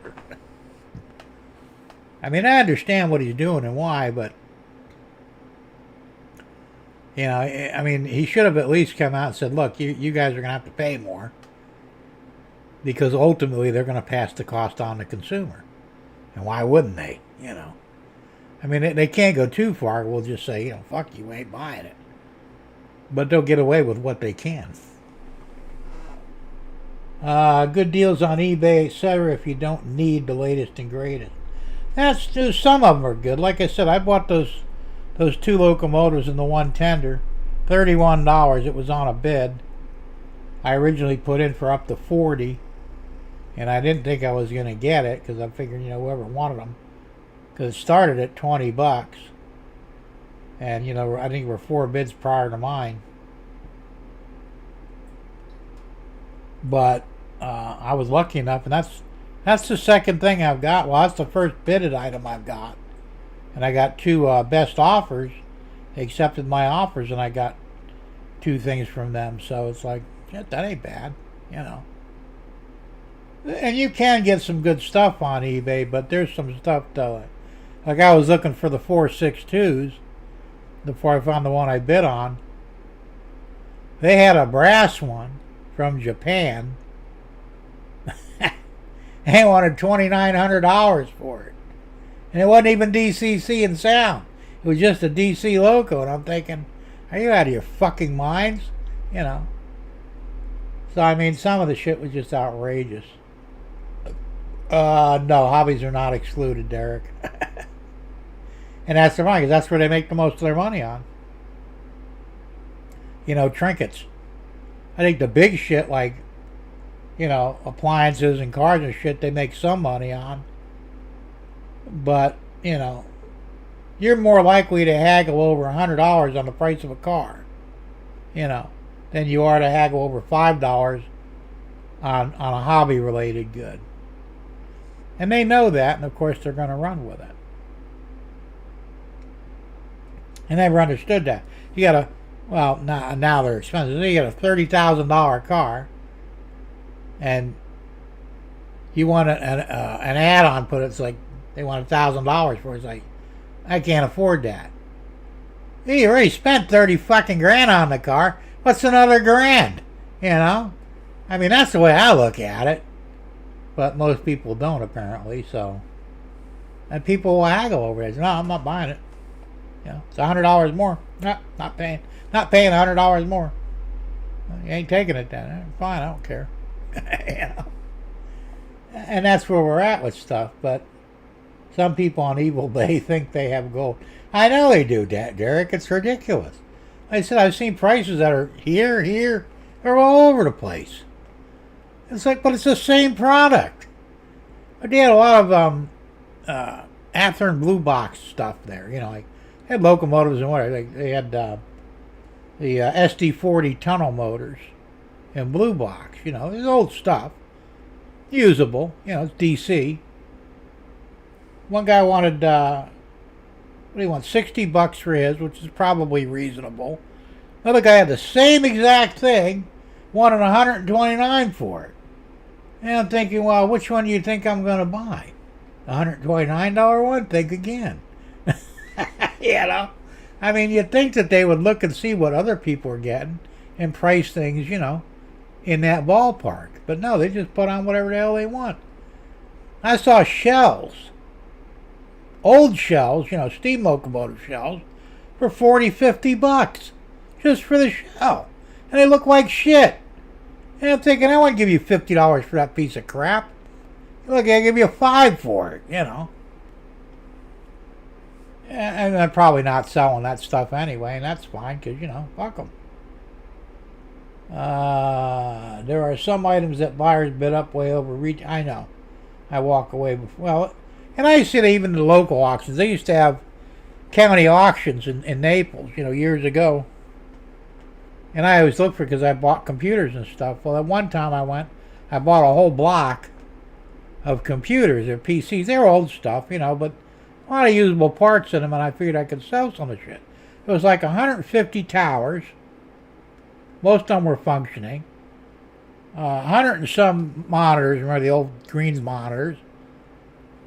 Those could be sold for, you know, you get $10 out of them. That's $10, you know. I bought the whole shit for $50. You know, because nobody wanted them because it was raining that day.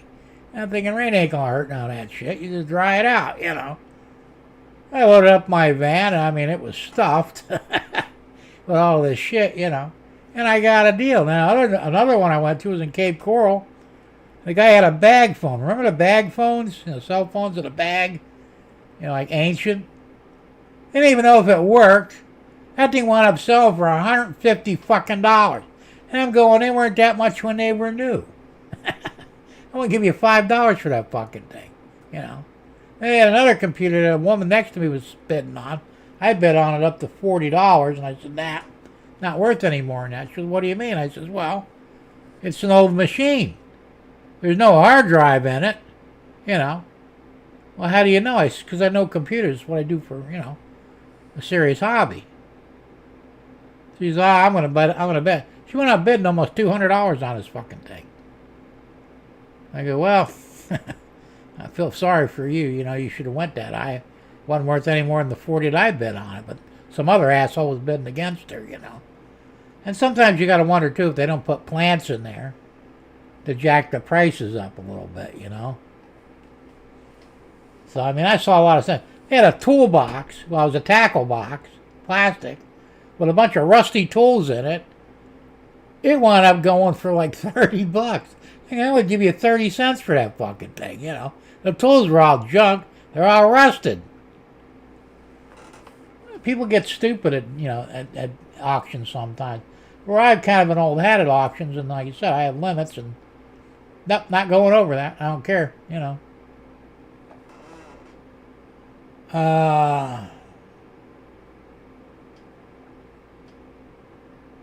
You just have to be patient, Derek. That's true. Probably right, Russ, but I ran out of patience a long time ago. Me too. Like I said, I get disgusted when people do stupid shit, It's like, are you dumb? You could have bought a new item for what you get for the used one. That's why I don't go to a lot of these, well, the only one I know is Goodwill. Don't ever buy stuff at Goodwill. They sell shit there as almost the same price as what you could buy, whatever it might be, new. And it's used shit, and they get ridiculous money for it. And I'm going, what are you, stupid?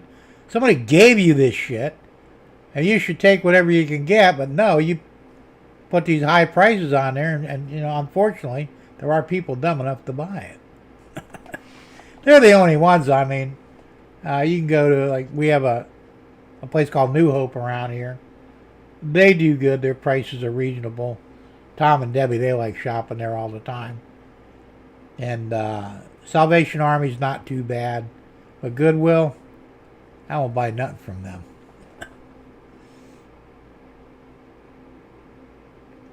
So, but yeah, it's getting tough out there, man. Like I said, the hobby gets... That's why I'm telling everybody, buy a 3D printer and learn how to use it. You'll save thousands. Tens of thousands. Except for one thing. Now, I wanted to read it, and I should have watched it when I first saw it. It was on YouTube, and this guy was saying that the federal government is going to regulate the filament for the printers. They're going to drive the prices up on it. Well, what they're trying to do is stop people from printing guns. It won't work. But this is their pathetic attempt to stop people from 3D printing guns. Who the fuck cares?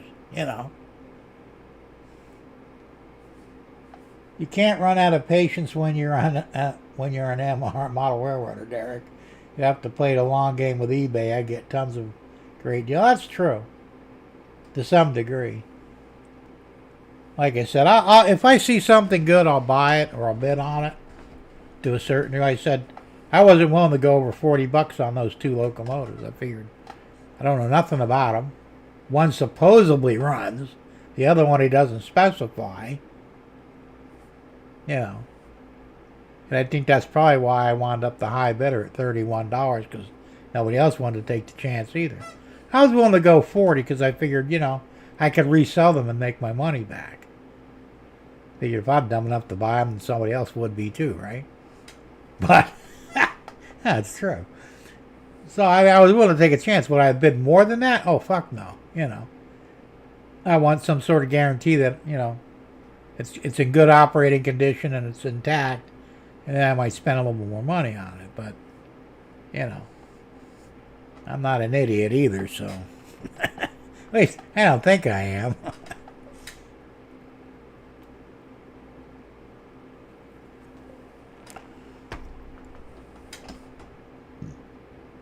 But like I said, it's still getting ridiculous, though. I mean, they said $350 for a loco. That's a lot of money, for HO. Cheap for an O scale, but and the N scale is not much better. Let's not understand. How can something this big cost the same as something this big? Now the O scale, of course, is a lot bigger, but it's a lot more expensive. But HO and N scale are like right in the same price scale. And so is Z scale. I was on a site I found by accident, and they had locomotive Z scale. That's all they specialized in. And a little tiny Z scale diesel was like $329. DCC, but no sound because, they can't put sound in them yet. I guess. And I'm thinking, fuck that. Then they got that T scale. Now I know you guys have all talked about the T scale. I had no idea how small they really were. I mean, things are like this, and they're expensive too. They had the whole set. You get an oval, the controller, and the one real engine, one dummy engine, and 2 passenger cars. It's like a high-speed setup. Like $400 and some dollars. I'm going, they're out of their fucking minds, you know. Yeah, hell, I wouldn't even be able to see the thing to put it on the track. I lowball on best offers all the time. Yeah, me too. Sometimes they take it or lower their price that way down. Yeah, that's true. I mean, I've had some though that, you know, this guy wants some, like say he wants $15 for something.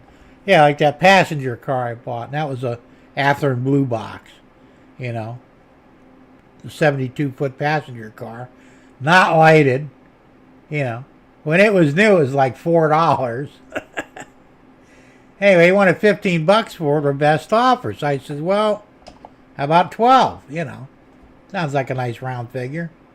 He writes me back, how about $14.45? Nah, I don't think so. You knock 15 cents off or 50 cents off it? Fuck you. You know, and I just walked away from it, like I said, and then I found one anyway that I wound up getting for $9. Same thing. And, you know, Derek's right about that. You got to have patience. Well, or actually, Russ said you got to have patience. And you really do, because you're just not going to find something the first time out most of the time. But if you stick it out, though, who knows, you know. Like I said, I've put in best offers where I knocked $4 or $5 off the item. And they took it without blinking an eye. Well, the first passenger car was Athearn blue box. They wanted 18 for that, and I offered 13. He took it. I didn't think he was going to, but I figured, you know, we'll see if he counters it, and I'll go from there. But even bother. You got it. Send me the money. You know, probably been sitting on it forever. So, you know, I do what I got to do. I mean, at this point, we're all hurting for money, without a doubt. You know, none of us have. I said the money's not falling out of my ass yet. I don't expect it to. Be nice. But I don't seriously think it'll ever happen, so I have to make do with what little I have. Russ says, some people think I am a jerk for lowballing, but I don't see it that way. It's a negotiating tool, pure and simple. That's absolutely right. And like I said, they're asking way more than what some of the stuff costs new. I mean, some of the old, like, you know, anything vintage was cheap. You know, I got into HO model railroading when I was 17 years old. Right after I got married, and I had to stop because, you know, I had kids, and they cost more than trains do. But I remember buying stuff. I remember buying buildings. Remember that one famous one was the, it was a famous motel. I can't remember the name of it now. Howard Johnson's. Howard Johnson's building, HO scale, $2 brand new. Now they're like 50. If you can find one, but I mean, that's what it would cost. So, I mean, and if you saw one too, it's a new old stock, NOS, they're going to want 10, 15, 20 bucks for it, even though it was $2 when it was new. You see, me, I don't see the value in vintage. Some people think vintage means it's worth more money. I think vintage means it's fucking old and it should be the same price it cost new or less. Yeah, but that's just me. So I'm in the same category as you are, Russ, so don't feel bad. Like I said, I mean, you know, and I bought stuff where they had the original price on them. I can't remember some of the things I bought now, but some of the stuff I bought train related. Anyway, $6 on the box, and I paid $20 for it. You know, and that was after they reduced it from, you know, $25. I'm thinking, what the fuck? So, I mean, it's a weird situation, you know. Like I said, people think that things that are old are worth more, and that's true in some cases, but not in all. You know. Because remember, model railroad wise, the tech we have today is far superior than the tech they had 40 years ago. You know, something made in the 1970s is not going to have the detail or the quality. Well, I don't know about quality. That's probably iffy, but not going to have the detail or the tech that they have today. They didn't have DCC back in the 70s. Nobody would have known what the fuck that was, you know. So everything was DC operation. Today we take DC stuff and we convert it. Sometimes it's easy, sometimes it's not. But they still want ridiculous money for old DC shit because, you know, it's vintage. Fuck you and your vintage. I mean, I think it's a problem myself. You know, I mean, I understand if they were giving it away, this stuff would be gone. We wouldn't be able to get it anyway, you know. And they're all sold. But the same with cars, you know. When I got my Le Mans, my dad bought that for me because he owed me money, you know. So he bought me the car at an auction, paid $1,200 for it. It was a 73 Le Mans. I think he bought it in 1980. So, you know, I had a few years on it already. But that's all it was worth. I looked up. I wanted to buy another one and modify it into a six-wheeler like the first one I did. And I looked around. There are a few of them around.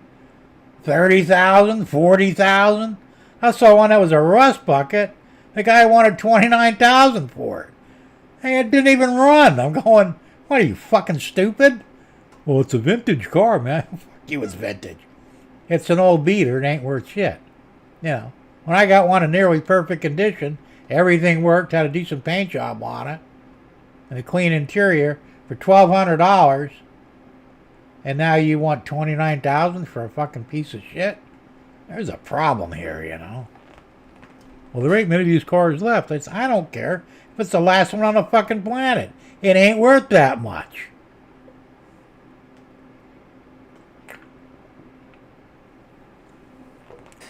And this is the problem we're finding with all kinds of shit, you know. I mean, there's beautiful cars out there, you know, convertibles and GTOs and old 442s and shit, like beautiful cars. A lot of them are restored. Hell, they want $70,000, $80,000, $90,000 for one. That's too much as far as I'm concerned, you know. $10,000, I'd probably think about it. Anything over that, nah. I don't care if it's restored or not, you know. But that's just me, I guess. I don't know. So that's where we're at in the hobby. We're stuck between a rock and a hard place to some degree. And I think the more 3D printing that comes up, it's going to force these places either lower their prices for stuff that can be 3D printed, or to simply stop making it altogether. Doesn't matter one way or the other, really. You know, when I could produce a building, 3D print a building, for less than $2, what it costs in filament or resin for that matter, why would I give you $50 or $60 for the same building? No, that's ridiculous. Now, you know, Tom Kavicha, he loves the wood stuff. Great stuff, wood kits. I did one here, I think. It wasn't as complicated as what he's doing, but, you know, it's tough. But they get ridiculous money for those wood kits. You know. I mean, granted, there's, you know, they're architecturally correct and shit, and it was probably done off real plans. But, you know, let's throw it out, $150 for a wood structure. That's a lot of money. I mean, not all of them are that expensive, but some are more. I mean, I understand people like, you know, like Tom, he loves building them, so he's going to pay the money. Me, I like them, but not that much. You know, I might try one at some point and just, you know, for shits and giggles. So the one I got was the electronics factory. That was mostly cardboard, you know, which was fine. There was some wood in there, but mostly cardboard. And I've got a metal one. It's one company. I can't think of the name of the company now, but Tom's familiar with it. That was cool and fun to build, but that was all metal. And it had to be soldered. So I had fun with that one. Because you couldn't really glue it. You had to solder everything together. The whole thing was metal. And that's my scrapyard right over. You can't see it from here, but it's on the top level there, right there in the corner. It's the scrapyard, so. And I had fun building it, Like I said, it was a pain in the ass because you had to solder everything. But it also improved my soldering skills a little bit, too. So I guess it was a win-win no matter how you look at it. Russ says, I always put something in my that I'm interested in my eBay watch list. I do the same thing, which I constantly maintain. I don't, unfortunately. I sit and wait. I would say 60 to 70% of the items I get a much lower offer in 7 to 10 days. That's not bad. It's a good strategy. And it does work. Like I said, I do the same thing, sort of. But I'm bad at maintaining the list. I still got shit on the list from years ago. Not even available anymore. I need to go in there and clean it out. But usually if I see something I'm really interested in, I put it on the list. Well, like those 2 engines that I just bid on. I put those, initially I put them on my list. I'm going to go back and I'll check them out. And I didn't see the price going up. I said, I'm going to take a chance and put a bid on it. So, similar situation. Chuck says the high value of something is worth what some dumb sucker is willing. Now that's true, and I've always said that too. If you gave me $1 million for a fucking kid's painting, I'll fucking take it. Hey, you're that stupid, I'll take your money, But I probably wouldn't actually put that price tag on it. Well, maybe I would. I don't know. It depends. I'll figure how dumb I think the audience is.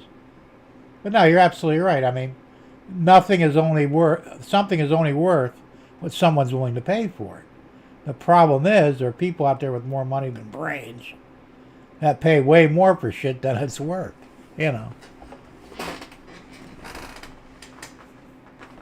It's crazy, but what are you going to do? Like I said, my dad and I, back in the day, we used to go to the auction every weekend in Naples.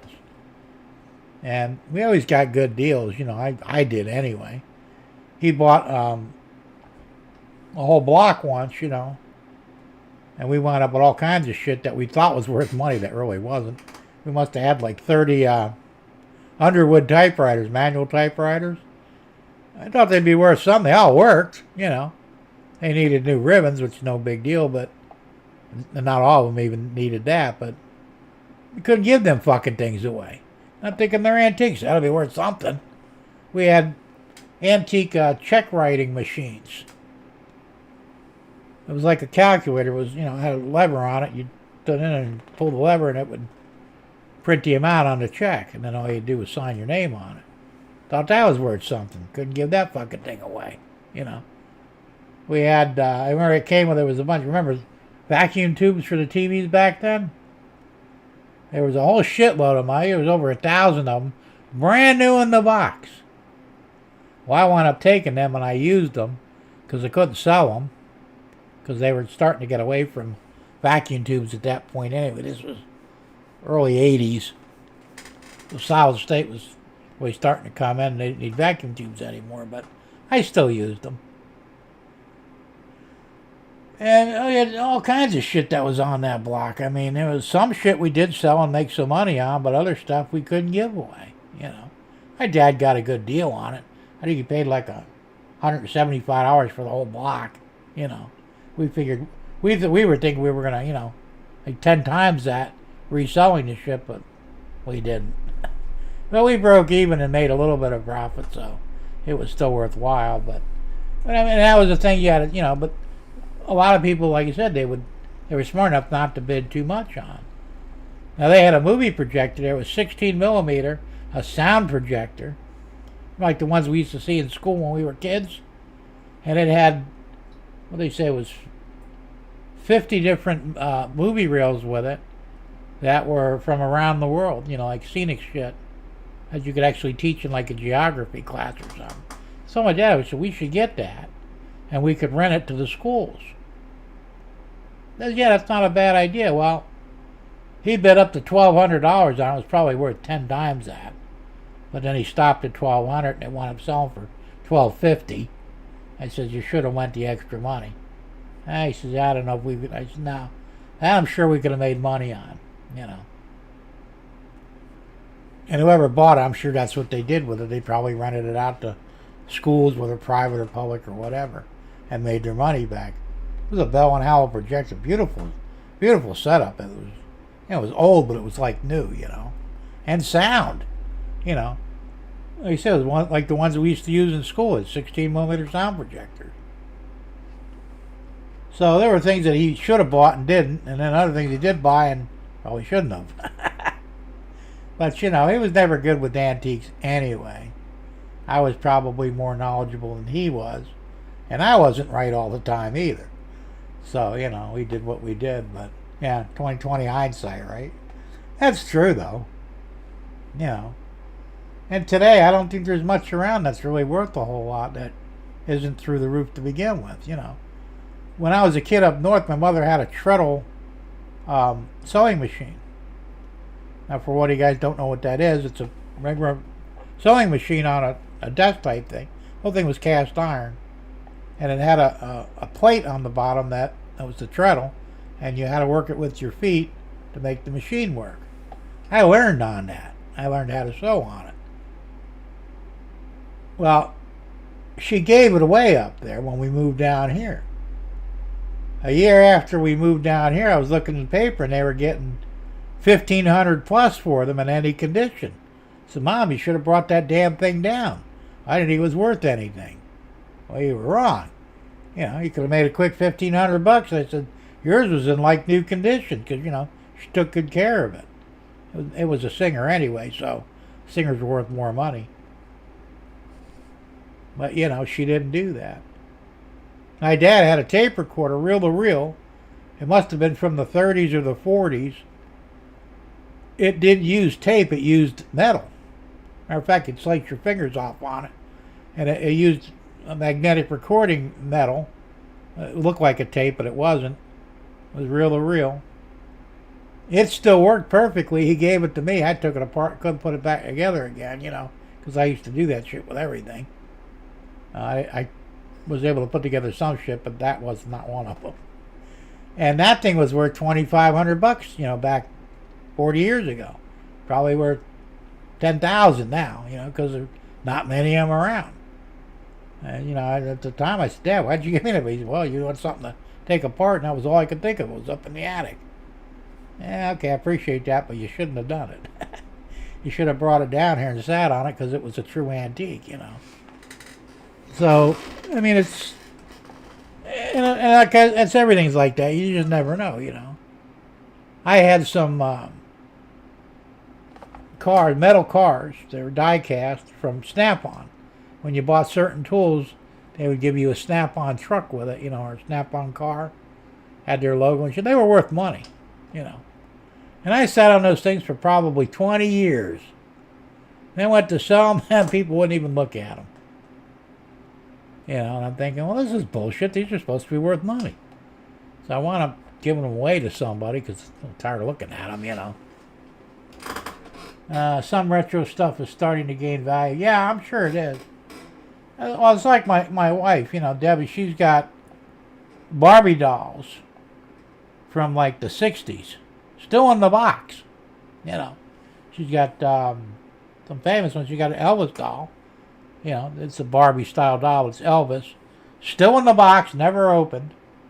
It should be worth a fortune, but we've kind of, you know, checked prices on eBay and shit. And there's still not enough money to even think about putting it up for sale. But she's still sitting on it. I think she's got like 10 different Barbie-type dolls that are probably worth money, you know. I had one. I think I gave it to her because it was a... They do one every year, like the special. And I bought this one. It was called the Millennium Princess. And I thought, well, that's like, you know, a common name for me because my car was named Millennium Princess. So I bought it just for shits and giggles. Never took it out of the box. I think I might have given it to her. I think she still has it. You know, an anniversary edition is what it is. It should be worth something, but as far as I know, it's not. You know. So we'll have to wait and see if, you know, if any of this shit comes back.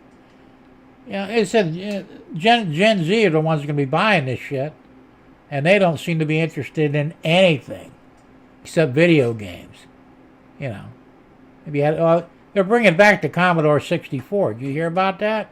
Remember the Commodore 64 is like a PlayStation type game? Pretty pathetic, but they're building a more updated one now, and they're going to resell them. And I bet you Gen Z will jump on them fucking things, because that's all them jackasses know is video games. They know how to drive a fucking car, but they know how to play a video game.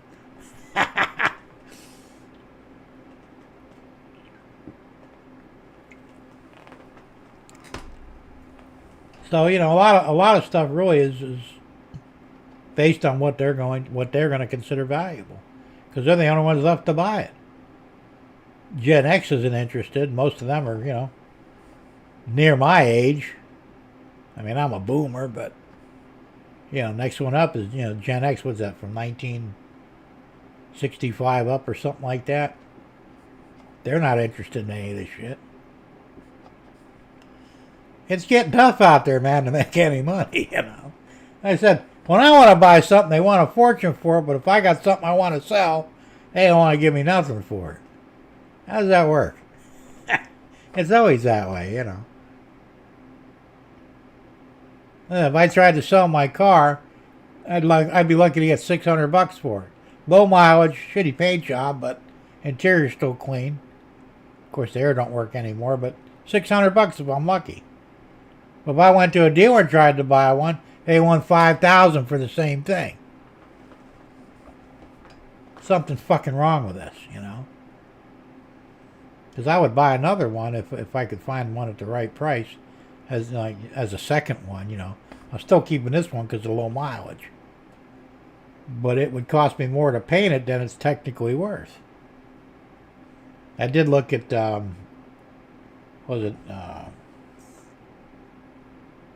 fucked up, a real cheap place. Not Earl Shives, but the other one. I can't remember the name of it now, but they want $2,300 to repaint it. It's sort of acceptable. It's still a lot of money. And that's to keep it the same color. And I don't want to keep it the same color. I want them to paint it gunmetal gray. I don't like that fucking ugly ass green. So I'd have to pay probably another $500. Because see, then they'd have to actually prime it. And they don't normally prime a car when they repaint them. That's why they do it the same color. And it's no big deal. So the body shop around the corner, it is $7,000 to $8,000. I go, the fucking car is only worth maybe $600, and you expect me to put $7,000 or $8,000 into it? What are you, stupid? Well, if you really like the car, yeah, I do, but I don't have that kind of money. I probably should have when I had the money, but Marco. Yeah, Marco Island down in Naples, by Naples. That's the only Marco I know. Mako. That's it, Mako. You were close. I couldn't remember. Mako, not Marco. Mako. Yeah, they'll do it for $2,300 because there's no body work really for them to do. Of course, the paint's falling off the hood and the trunk, and both front fenders on the tops. So they'd have to sand that all down. They'd have to prime the thing. I mean, I don't see any other way to do it, even if I did it the same color. But I want to change it to gunmetal gray, so I don't know what the cost is for changing the color. You might as well say $3,000 probably, and that would be okay with me, you know. Damn spell checker, right? So yeah, but still a lot of money, you know, when you don't really have it. I mean, I like the car. I hope it's the last car that I buy. As long as it doesn't get totaled, it should go 300,000 miles. I don't even have 100,000 on it yet. I think about 97,000. I got the car that had 13,000 on it. You know, my dad's. He never drove the damn thing. It's a 2004. I took it in 2010. With 13,000 miles on it because he wasn't driving it hardly. And he took his license anyway because, you know, the Alzheimer's. So I took over the car and I've been driving it ever since. And like I said, I don't know why the AC quit on there. That's weird. It should have went well over 100,000 miles because my fucking Ford Ranger's got 250,000 and the air works like a charm in it. Of course, got other problems with it right now, but no, the air works, you know. So, and that's the thing. I got to fix the air conditioning in it too. I got a guy down in Naples that can do it for $500. I'll supply the parts. I already have a new compressor, a filter dryer, can't remember what it's called now, the orifice tube. I got all that shit to replace it, you know. I didn't buy the Freon yet. I can do that myself anyway. I just can't change the compressor because it's at the bottom of the fucking car. $500, that's the deal with me, because I know if I took it to Ford, they'd want $3,000. And I can't afford that, so. But, you know, like I said, it's just, and that's another problem, too. Everything's so expensive to repair nowadays. I mean, you can still find people that are willing to work cheap that can still do a good job, but they're getting tougher and tougher to find, you know. It's mostly old-timers, and you could trust them to some degree, but I wouldn't let a Gen Zer touch my car. Ain't no fucking way. You know? Ain't happening. Especially if they don't know how to drive anyway. How could you repair something that you can't operate? Right.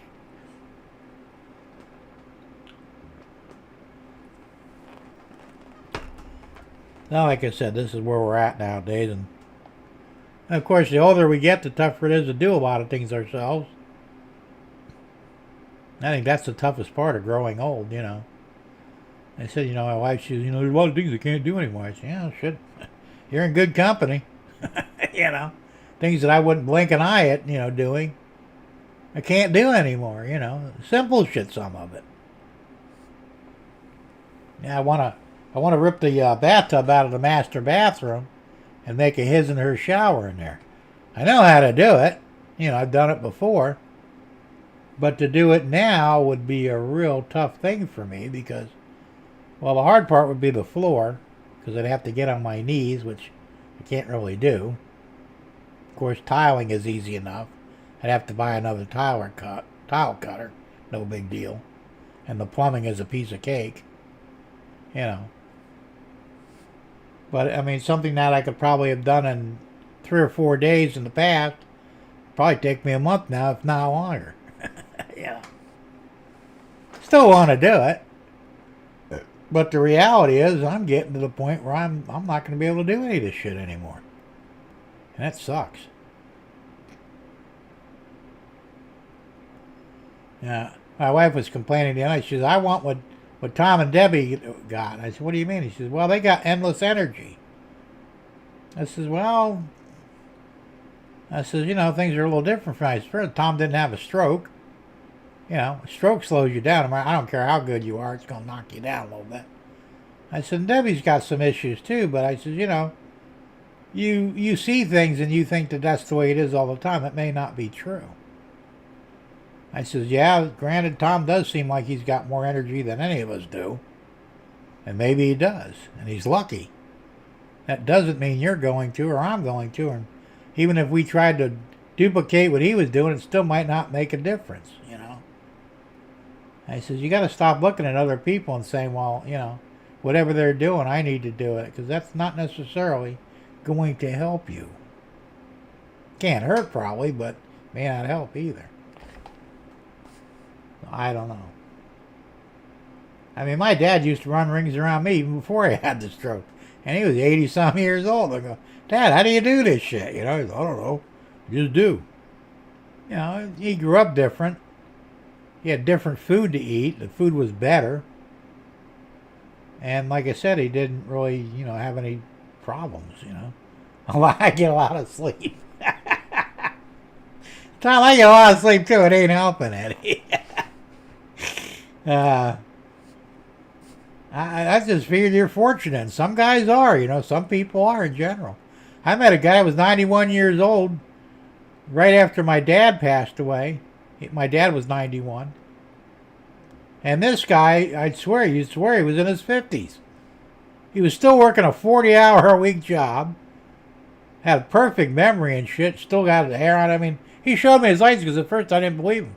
And his license showed he was 91 years old. And I said, Jesus Christ, dude, you got some good genes. He says, yeah, that's what they tell me. And I says, well, you do, you know. Count your blessings on that one. And some guys are like that. I've seen 60-year-olds that got 1 foot in the grave. You know, you just never know. The sleep help? Maybe. I don't think it doesn't for me because I get plenty of sleep. Well, actually, I really don't. Some days I do. But most time I wake up at crazy hours, you know. I go to bed usually about 12:30 at night. I'll wake up at 3 sometimes. Sit up for an hour or two and then go back to sleep, and I can usually drift back off. And then other times I can go to bed at midnight and I don't wake up till 10 o'clock the next morning. I don't know what the hell the thing is, but like Deb, she didn't sleep at all last night. She said she was up all night. She's having a lot of problems with insomnia, but I think a lot of that for her is personal stress for her eyes, you know. Because, you know, they told her, you know, don't get any dust or anything in your eye for like 6 weeks. Which, you know, is normal, I guess. For me, it was like a week. You know, they said, you know, don't stick your fingers in your eyes. Don't work around heavy dust or anything like that. And you'll be fine. Because your eye is your fastest healing organ, by the way. So she's so scared to death now of screwing up her eye. Because she just got, you know, cataract surgery on it. I think she's afraid to do things. And she's afraid to even lay down and go to sleep. I said, Deb, you're gonna kill yourself doing this shit, you know. So she needs to stop worrying so much. And these fucking doctors, you know, they told her like every horror story you could probably imagine before she got her eye done. She's scared shitless. I go, Deb, they're lying to you. They got to tell you that shit to cover their asses. But trust me, if it was that dangerous, you'd be reading about people, you know, coming out blind or dead or something. It doesn't happen. These guys do this shit with their eyes closed. You know, it's simple. It's just 99.9% of the time, they're going to have a successful operation. You'll be fine. And she was, you know, obviously. So then, like I said, after it's done, well, don't touch your eye. Don't get dust in your eye.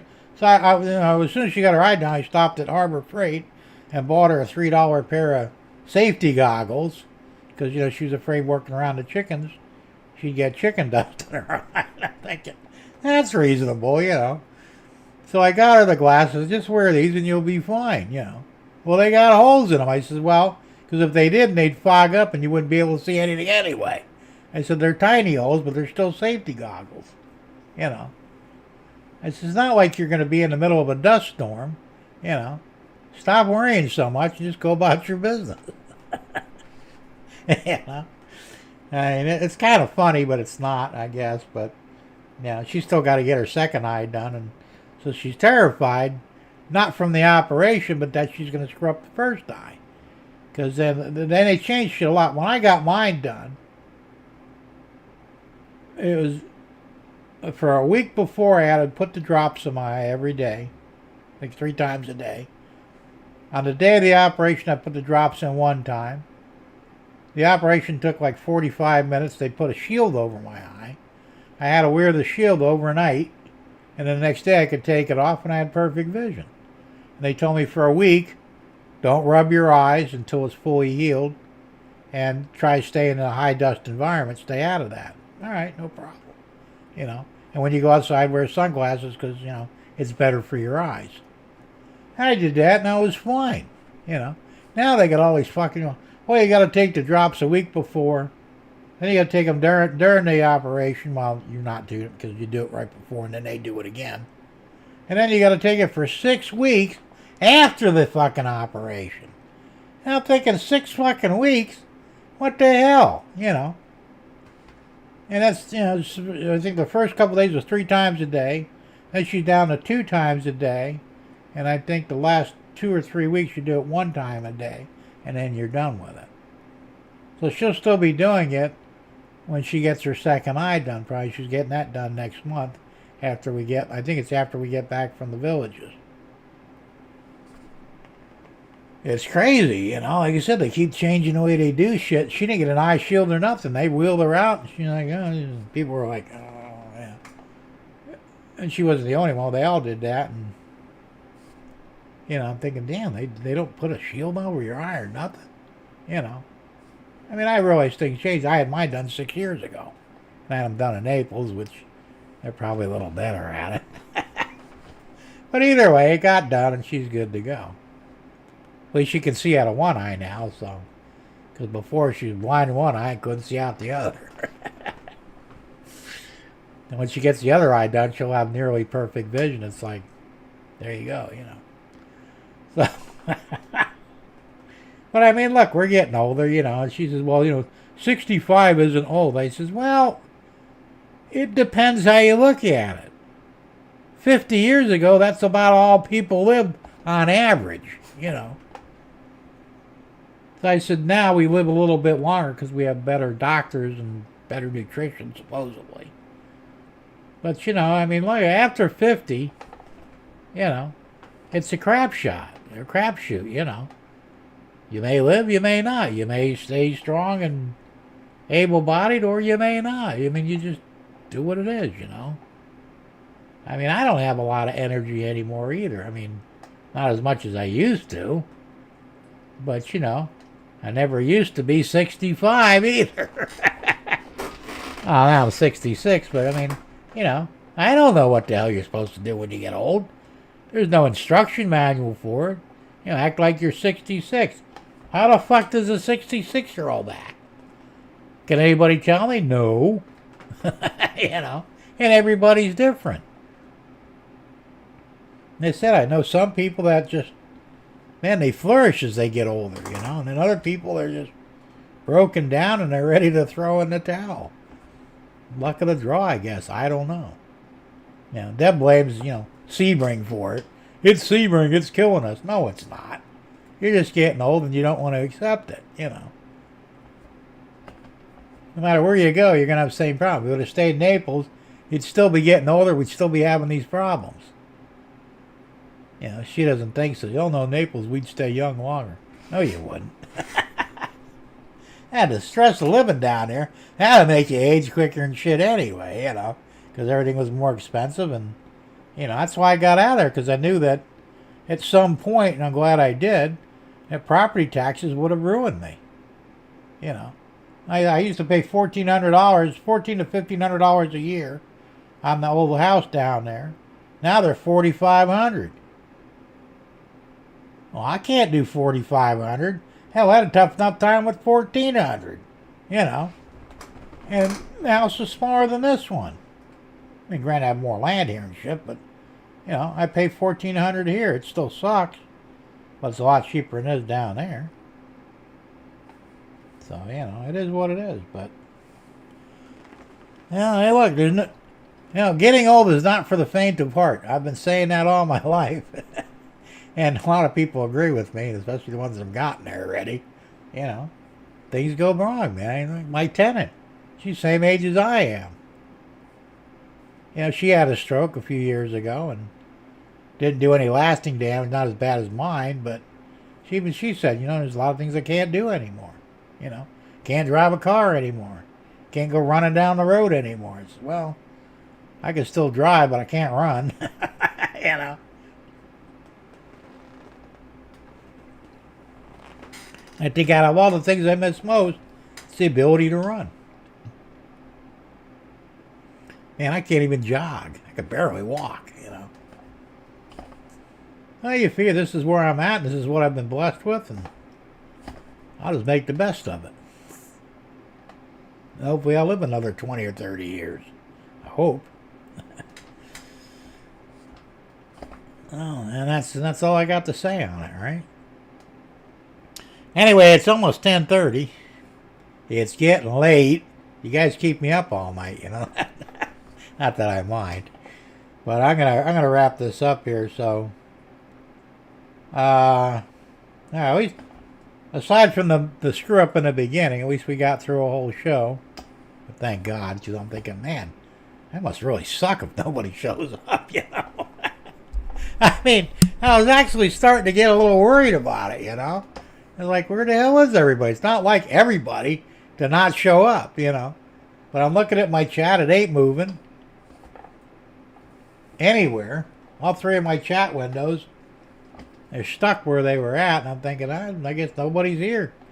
I guess I'm going to throw in the towel and close it down. Thank God I went ahead and restarted the whole thing. And everything was normal again. Anyway, I want to thank everybody for showing up tonight. Appreciate it. And we'll see you again next week. And for you guys that watch Tom's Trains and Things, he'll be on again Friday, tomorrow, 7 o'clock p.m. Eastern Time. Might want to tune in and see him. I watch him all 3 nights when I can. And let's see, anybody else? Well, you'll see him on Monday and Wednesday as well. Monday, Wednesday, and Friday, but he's on Rumble now. He's given up YouTube, ScrewTube. So that's the way it goes. What's that, Tom? He says, I can play the piano as well as I could when I was young. Nothing has changed. Still can't play.